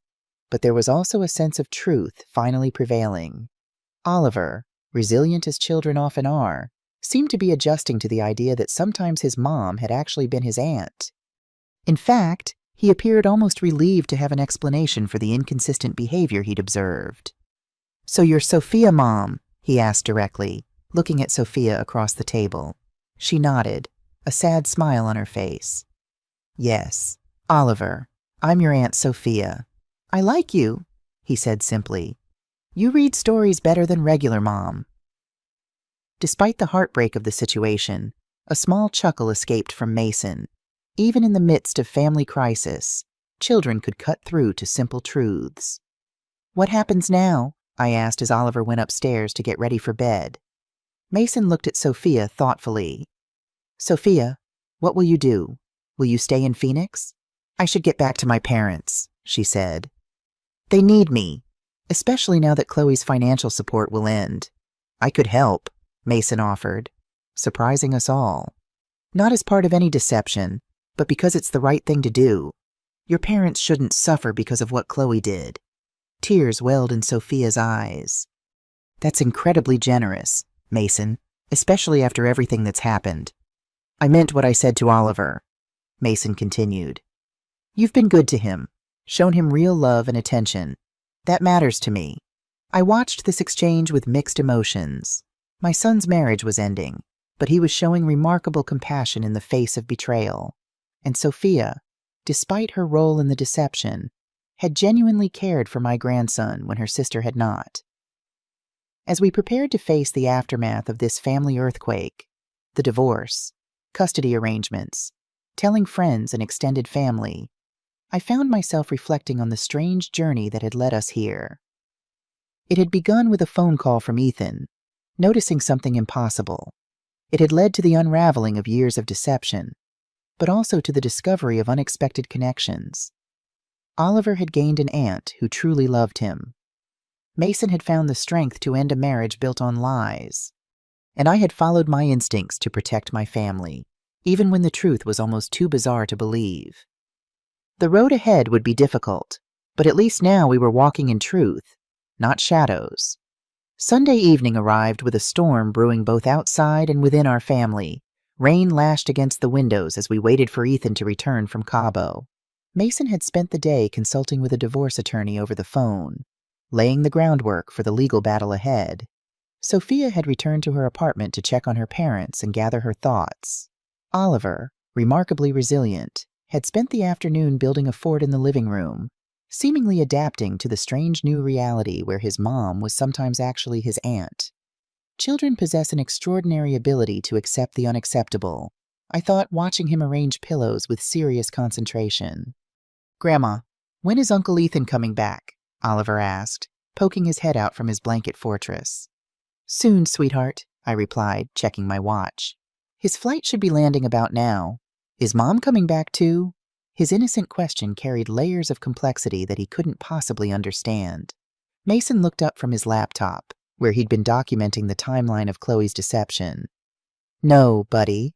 Mom will be staying somewhere else when she gets back. Remember our talk about the divorce? Oliver nodded solemnly. Because Mom loves Daniel now instead of you. The blunt simplicity of children. Mason winced but nodded. Something like that. Yes. Will I still see Aunt Sophia? Oliver persisted. The bond he'd formed with his aunt, during all those times he thought she was his mother, was clearly important to him. We'll see, Oliver, Mason said, clearly unwilling to make promises he couldn't keep. That's something we'll need to figure out. The doorbell rang, startling us all. Ethan stood on the porch, rainwater dripping from his jacket, his expression grim but determined. How did it go? Mason asked as soon as Ethan stepped inside. About as well as you'd expect, Ethan replied, shrugging off his wet coat. After your phone call, Chloe and Daniel checked out of their resort early. I managed to catch them at the airport before they boarded their flight back. Uncle Ethan. Oliver launched himself at his uncle, who swept him up in a bear hug. Hey, champ, that's some fort you've got going there. You can come in if you want, Oliver offered generously. In a bit, buddy. I need to talk to your dad and Grandma first, okay? Once Oliver had returned to his fortress, the adults gathered in the kitchen, voices lowered. So you confronted her? Mason asked, his knuckles white around his coffee mug.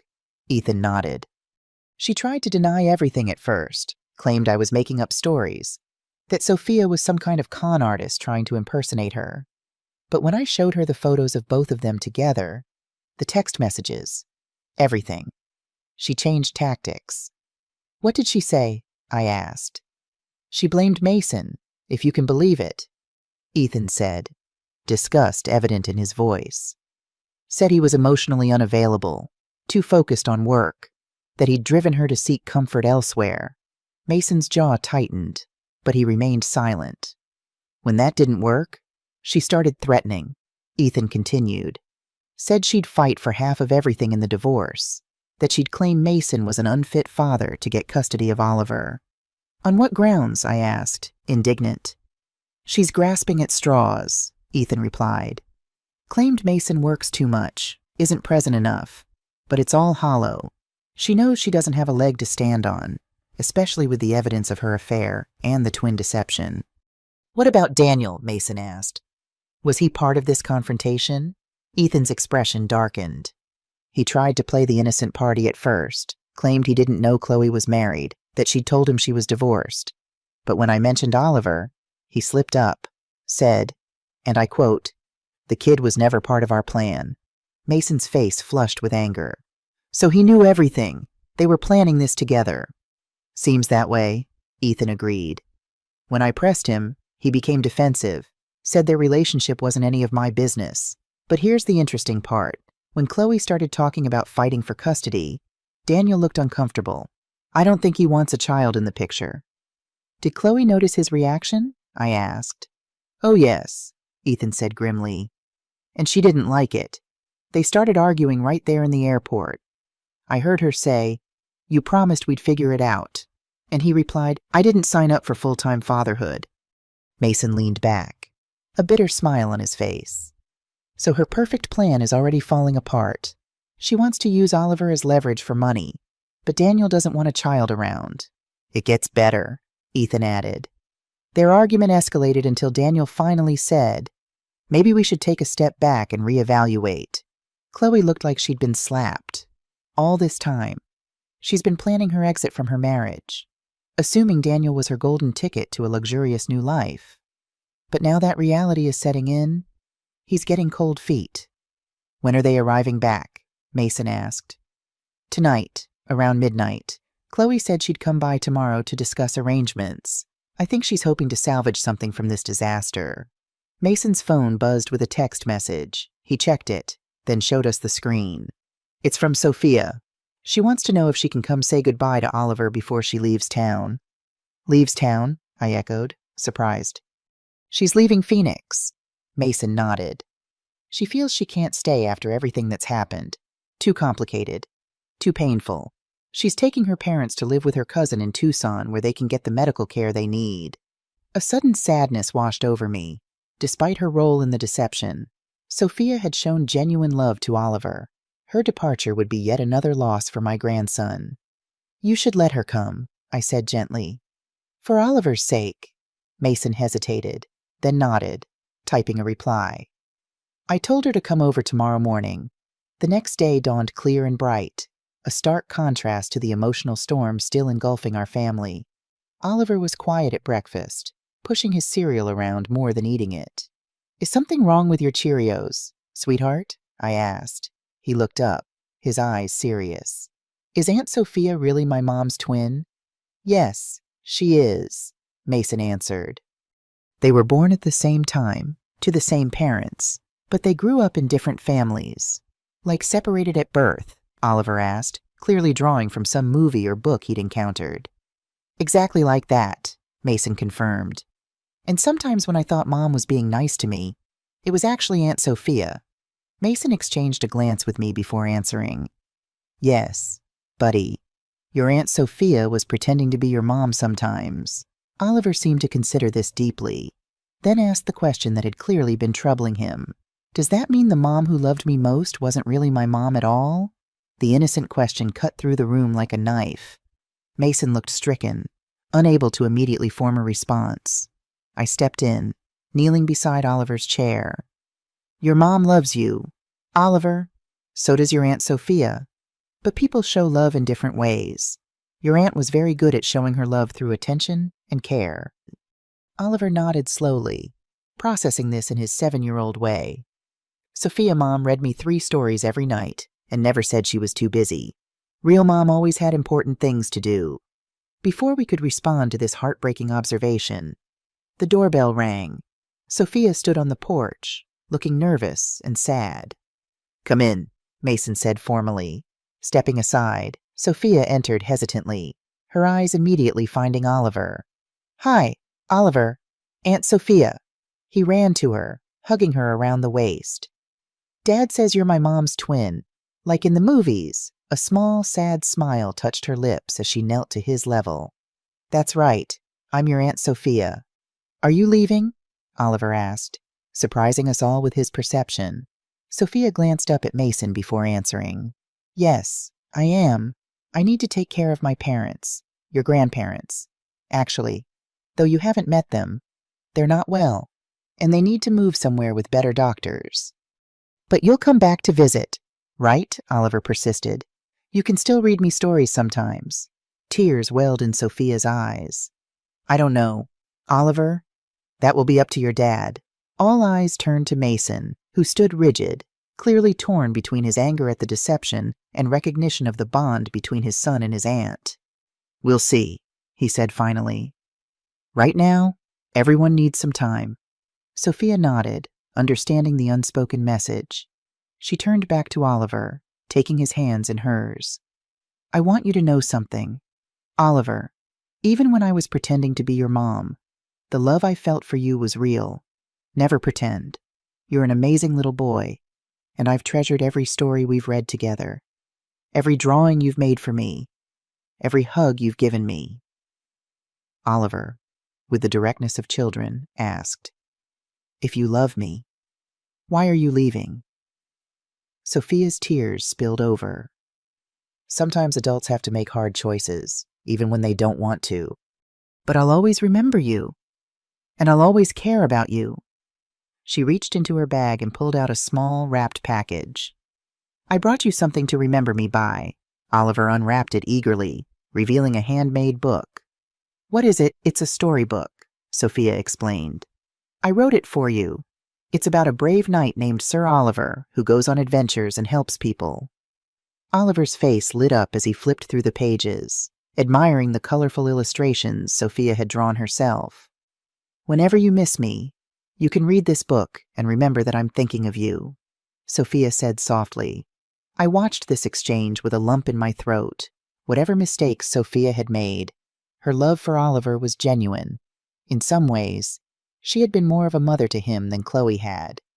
After Oliver went to play with his new book, Sophia turned to Mason. "I've written down everything I know about Chloe's affair, the timeline of when I stood in for her, all of it. It might help with your divorce case." She handed him a thick envelope. "Thank you," Mason said stiffly. Sophia hesitated. "I also want you to know that I never shared your private information with Chloe. She would ask me to report back on conversations, on your work, but I always kept it vague. It felt wrong." Mason's expression softened slightly. "You were put in an impossible position." "Sophia, I understand that now. That doesn't excuse what I did," she insisted. "I should have refused from the beginning, no matter how much I needed the money." "For what it's worth," Mason said quietly. "The version of my wife that Oliver loved most, that was you." Sophia looked down, unable to respond to the complex emotion behind that statement. Finally, she said, "I should go. My parents are waiting in the car." "Wait," I said, making a sudden decision. "I want to meet them." Sophia looked surprised. "My parents?" "Yes, they're Oliver's grandparents too, in a way. And they're your family, which means—" I trailed off, unsure how to define this strange new connection. Sophia led us outside to where an old sedan was parked at the curb. In the passenger seat sat an elderly woman with white hair and kind eyes. The back seat held a frail-looking man with an oxygen tank. I approached the car, smiling warmly. "Hello, I'm Donna Harris." The woman looked confused but returned my smile. "Martha Williams, this is my husband, George." "I'm Mason," my son said, joining us. And this is Oliver. Martha's eyes widened as she looked at Oliver. He has Sophia's smile, our Sophia's smile. Would you like to come in for a cup of tea before your trip? I offered impulsively. Sophia looked at Mason questioningly. He hesitated, then nodded. Yes, please join us. With careful movements, we helped George from the car and into the house. Oliver, fascinated by the oxygen tank, asked a stream of innocent questions that George answered with patient humor. Over tea, Martha shared stories of Sophia's childhood, her kindness even as a little girl, her talent for drawing, her determination to care for others. George, between labored breaths, spoke of his pride in the daughter who had sacrificed so much to care for them. We never knew Sophia had a twin, Martha admitted. The adoption agency told us she was the only child available. If we had known... It's not your fault, I assured her. You gave her a loving home. That's what matters. As we talked, I found myself warming to these good people who had raised Sophia with strong values. Despite their limited means, they were as much victims of circumstance as anyone in this tangled situation. When it was time for them to leave, I made another impulsive decision. I'd like to help with your medical expenses. Martha looked startled. Oh, we couldn't possibly... Please, I insisted. It would mean a lot to me. You're Oliver's family too, in a roundabout way. Mason, understanding my intention, added, We want to help, not as part of any arrangement or obligation, but because it's the right thing to do. Sophia's eyes filled with tears again. That's incredibly generous, especially after everything that's happened. We exchanged contact information, promising to stay in touch about their medical needs, as they prepared to leave. Oliver gave Sophia one last hug. Will you call me sometimes? He asked hopefully. Sophia looked to Mason, who nodded slightly. Yes, Oliver, I'll call you. And maybe someday, when things are less complicated, I can visit. After they drove away, the house felt strangely empty. Oliver retreated to his room with his new storybook, while Mason and I sat in silence, processing the emotional morning. That was a kind thing you did, Mason said finally, offering to help with their medical bills. They're good people, I replied simply. And they're part of Oliver's extended family, whether we planned it that way or not.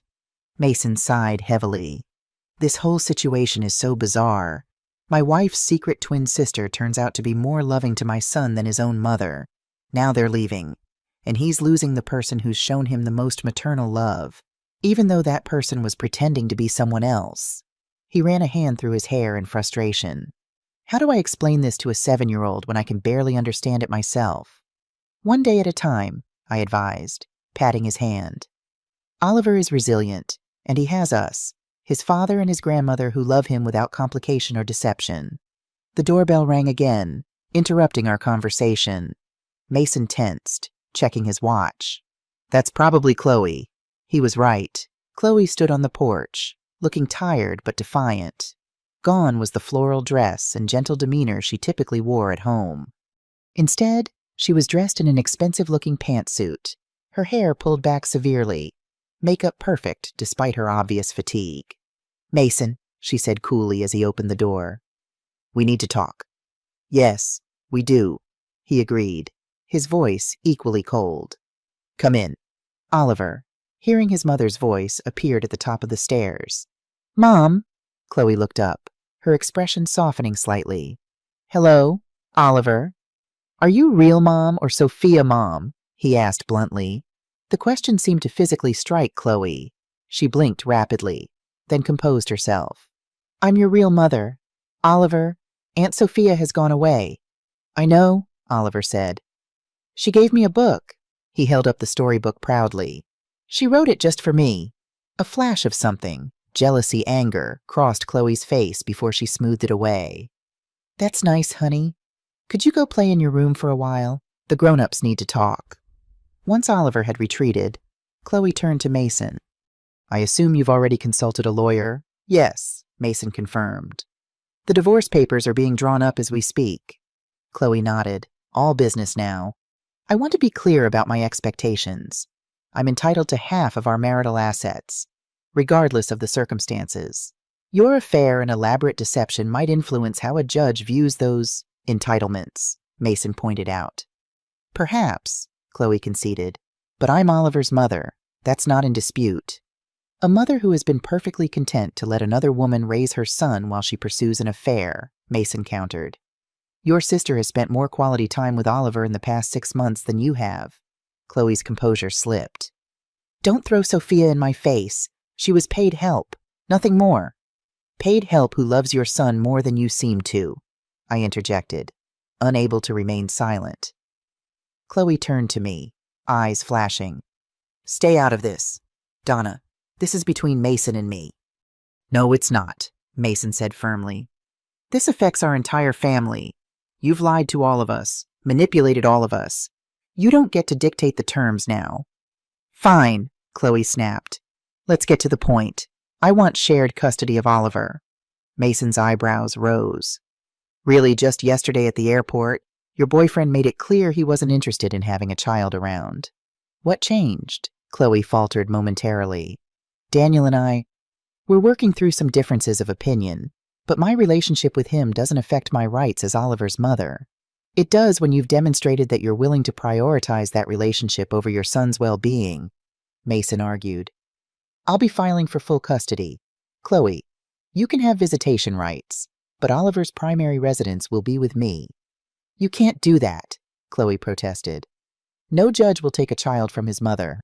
They might when presented with evidence that the mother regularly abandoned her child to pursue an affair, using her identical twin as a stand-in.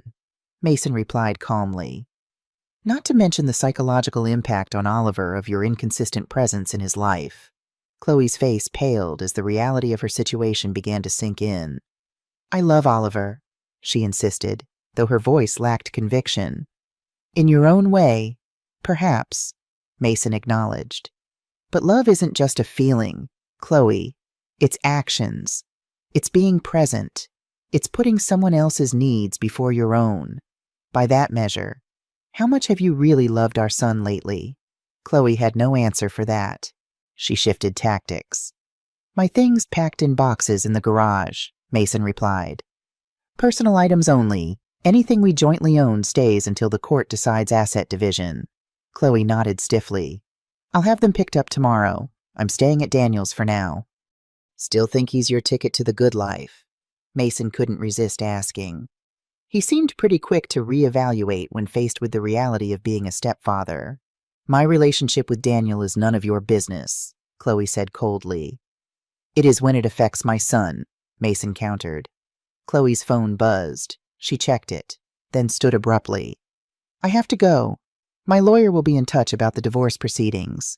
Aren't you going to say goodbye to Oliver? I asked incredulously. Chloe hesitated, then sighed. I'll come back another time when things are calmer. He's confused right now with all this talk of real mom and Sophia mom.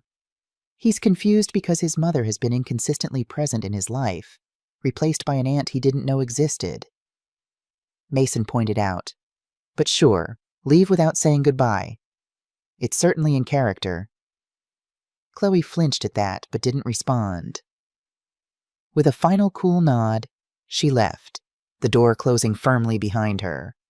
She didn't even ask to see Oliver, I said, disbelief coloring my voice. Her own son. Mason's expression was grim. I don't think she's fully processing what's happening yet. Her perfect plan is falling apart.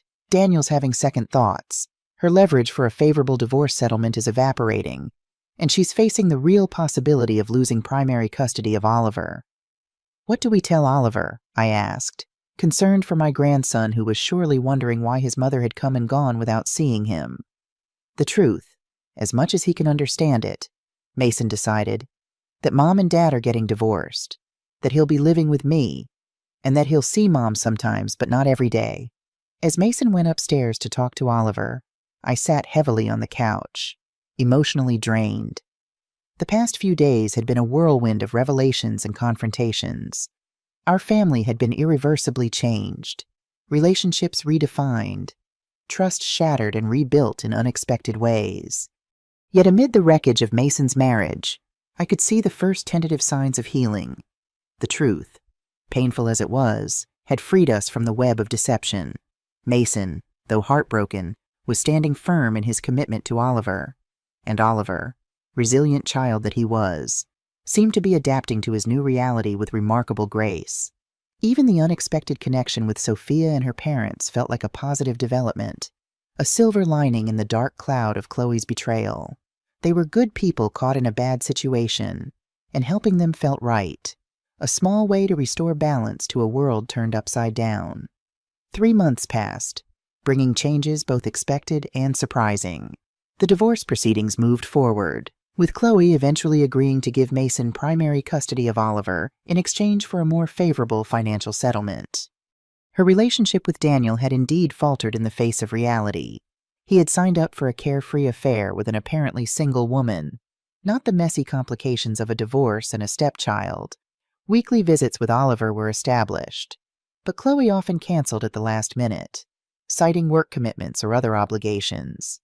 Each cancellation brought a mixture of disappointment and relief to Oliver, who had come to associate his real mom with unpredictability and emotional distance. Sophia and her parents had settled in Tucson, where both Martha and George were receiving improved medical care, thanks in part to our financial assistance. Sophia called Oliver once a week, their conversations filled with stories and shared jokes. These calls became a highlight of Oliver's week, a bright spot he looked forward to with genuine enthusiasm. Mason threw himself into being a single father, adjusting his work schedule to be more present for Oliver. I stayed on to help with the transition, grateful that my presence seemed to provide stability for both my son and grandson during this tumultuous time. One Sunday afternoon, as Mason and Oliver played catch in the backyard, the phone rang. It was Sophia, calling earlier than her usual scheduled time. "Donna, is this a bad time?" Her voice sounded hesitant. "Not at all, dear. Is everything all right?" "Yes, everything's fine. Actually, better than fine.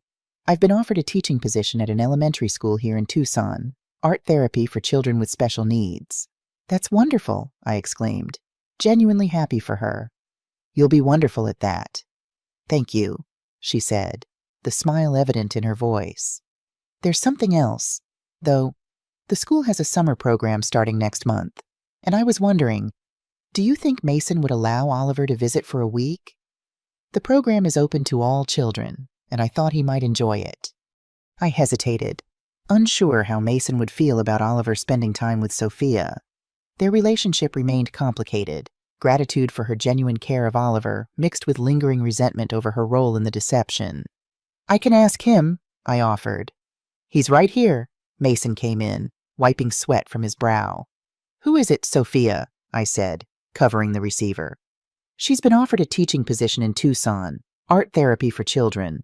She's wondering if Oliver might visit for a week this summer to participate in a program she's running." Mason's expression was unreadable. "Let me talk to her."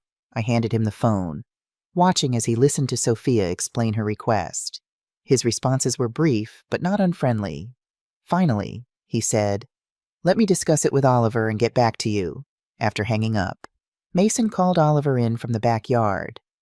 "Aunt Sophia has invited you to visit her in Tucson for a week this summer. She's teaching an art program for kids, and she thought you might like to participate. What do you think?" Oliver's face lit up. "Really, I can go see Aunt Sophia." "If you want to," Mason said carefully. "It would be for a week, and you'd be staying with Aunt Sophia and her parents, your other grandparents." "Yes," Oliver exclaimed without hesitation. "Can I go? Dad, please?"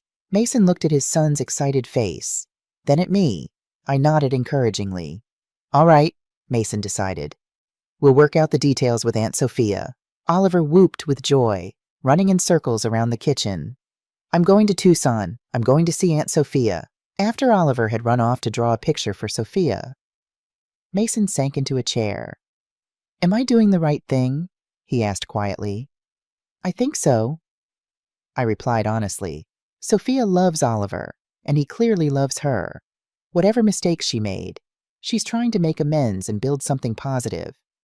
"It's just so strange," Mason said, shaking his head. "My ex-wife's secret identical twin, who pretended to be my wife while my actual wife was cheating on me. is now going to be hosting my son for a visit. How did our lives become this complicated? Life rarely follows the paths we expect, I said, patting his hand. But sometimes the unexpected turns lead us to better places. The week of Oliver's visit to Tucson arrived in late June. Mason had arranged to take time off work to drive him there, a 4-hour journey that would give father and son quality time together. As they prepared to leave, I hugged Oliver tightly. "Have a wonderful time with Aunt Sophia, sweetheart. Call us every day." "I will, Grandma," he promised, his backpack stuffed with clothes, toys, and the storybook Sophia had made him, now well worn from frequent reading. "Are you sure you don't want me to come along?" I asked Mason. He shook his head. "I think this is something I need to do myself. Sophia and we need to establish some kind of relationship for Oliver's sake. It won't be easy, but it's necessary." I understood. Mason needed to make peace with Sophia, to find a way forward that acknowledged both the pain of her deception and the genuine love she had shown his son. 3 days into Oliver's visit, I received a call from Mason, who had returned to Phoenix after dropping Oliver off. "How's it going?" I asked. "Have you heard from Oliver?" "Every night," Mason confirmed. "He's having the time of his life. The art program is fantastic. They're making sculptures and murals and all sorts of creative projects. And Sophia," he paused. "Yes, she's amazing with the kids, patient, encouraging, genuinely interested in their ideas. Oliver said she's the favorite teacher of every child in the program." "That doesn't surprise me," I said.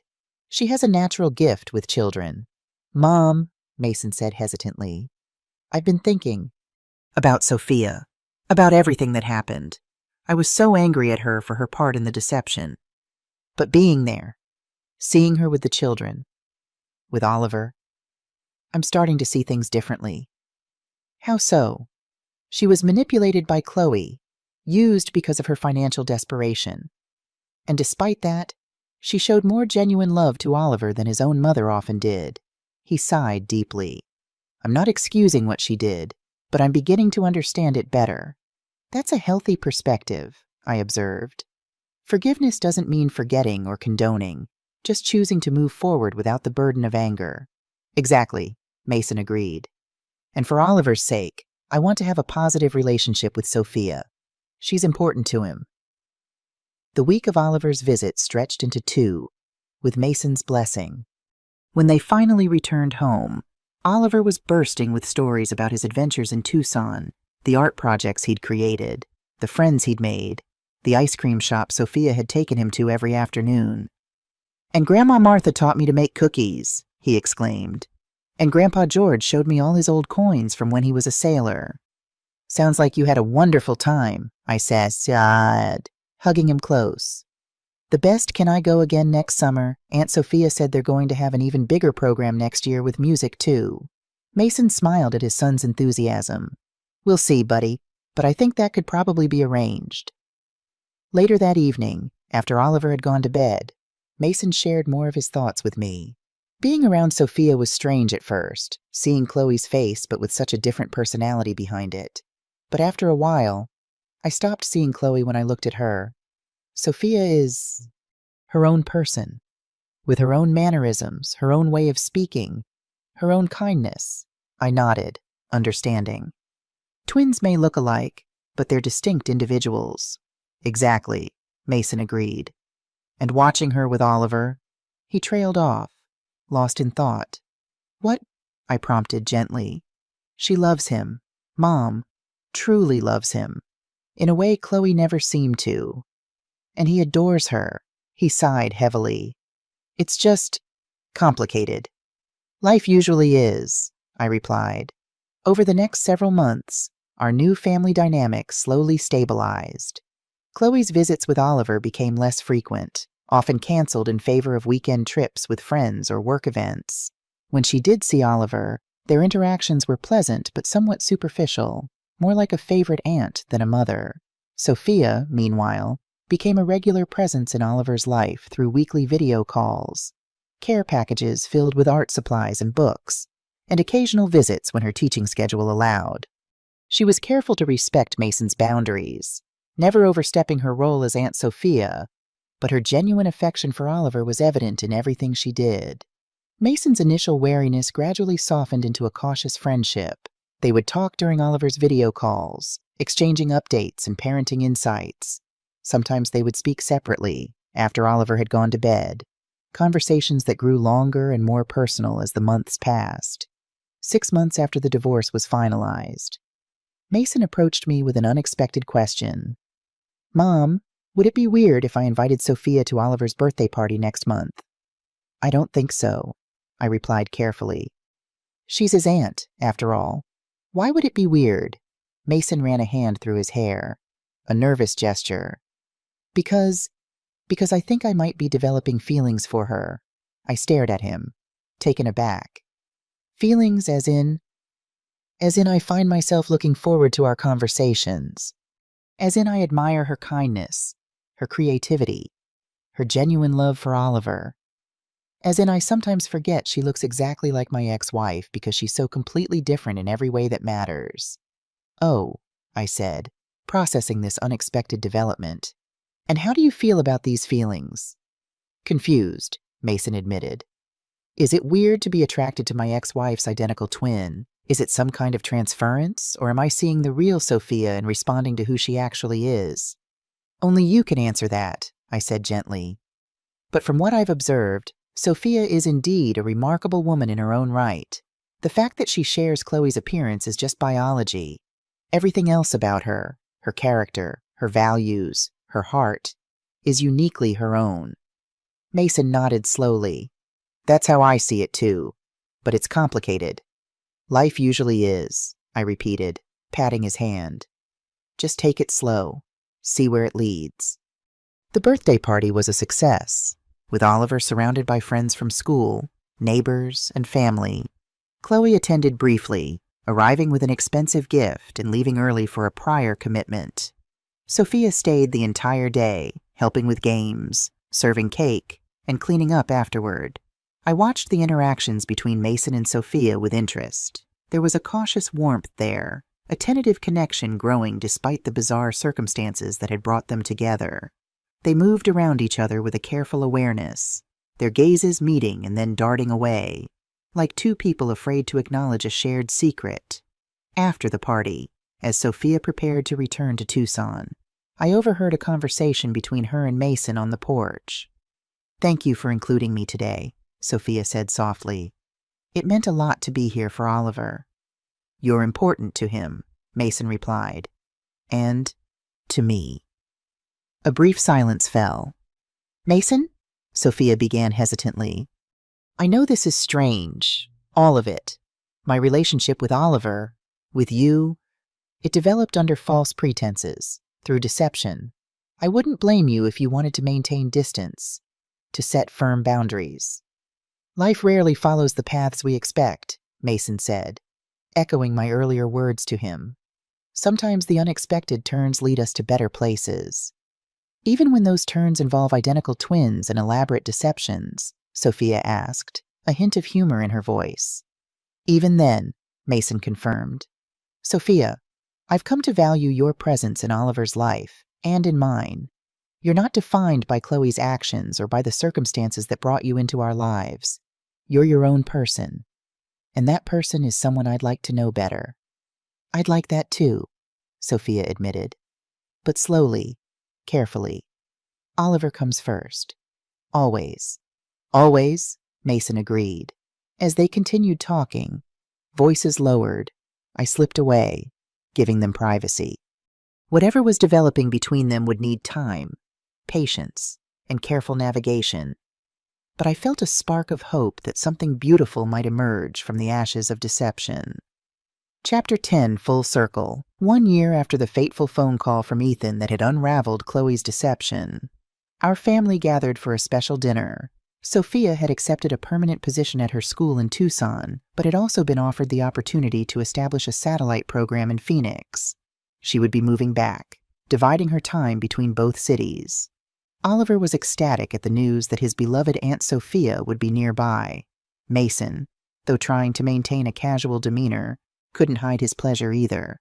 Their friendship had deepened over the months. cautiously evolving into something more, though both were careful to take things slowly for Oliver's sake. Martha and George Williams would be staying in Tucson, where they had established relationships with their medical providers and had joined a senior community they enjoyed, but they would visit Phoenix regularly, their bond with Oliver having grown into a genuine grandparent relationship. Chloe had moved to Los Angeles with a new boyfriend, an entertainment lawyer she'd met through Daniel, who had indeed reevaluated their relationship shortly after the divorce was finalized. Her visits with Oliver had dwindled to holidays and occasional weekends, a situation that seemed to suit both mother and son. As we sat around the table that evening, Mason, Oliver, Sophia, Ethan home between flights, and myself, I looked at our unconventional family with a sense of wonder. A year ago, we had been living in a web of lies, unaware of the deception at the heart of our family. Now, through pain and truth and healing, we had emerged stronger, our bonds restructured but genuine. I'd like to make a toast, I said, raising my glass. To truth, to healing, and to the family we choose. To family, everyone echoed, glasses clinking. After dinner, as Mason and Sophia washed dishes side by side, their movements in comfortable synchrony, Oliver sat beside me on the porch swing. "Grandma," he said thoughtfully, "do you think Dad might marry Aunt Sophia someday?" The question caught me by surprise. "Why do you ask that, sweetheart?" He shrugged. "Because they smile at each other a lot, and Dad laughs more now. And I heard Dad telling Uncle Ethan that Sophia makes him happy in ways he never knew were possible." Out of the mouths of babes. "Would that be okay with you if someday far in the future they decided to get married?" Oliver considered this seriously. "I think so. Aunt Sophia already feels like my real mom anyway. She always has time for me, and she listens to what I say, and she never cancels when we're supposed to do something together." My heart ached a little at his simple assessment of what made a real mother, basic reliability and attention that Chloe had failed to provide consistently. "Plus," Oliver added, "she makes the best chocolate chip cookies ever." I laughed, hugging him close. That is indeed an important quality. Later that night, after Oliver was in bed, Mason, Sophia, Ethan and I sat in the living room, talking quietly about the future. Sophia would be moving to Phoenix the following month, renting an apartment near the school where she would establish her art therapy program. "It feels right," she said, looking around at all of us. "A year ago, I was trapped in Chloe's deception, using my resemblance to her to deceive all of you. Now I'm coming back as myself, building something positive." "Life has a strange way of coming full circle," Ethan observed. "A year ago, I called Mom because I saw Chloe on my flight when she was supposedly at home. That one observation unraveled everything." "Thank goodness you noticed," Mason said, reaching over to squeeze his brother's shoulder.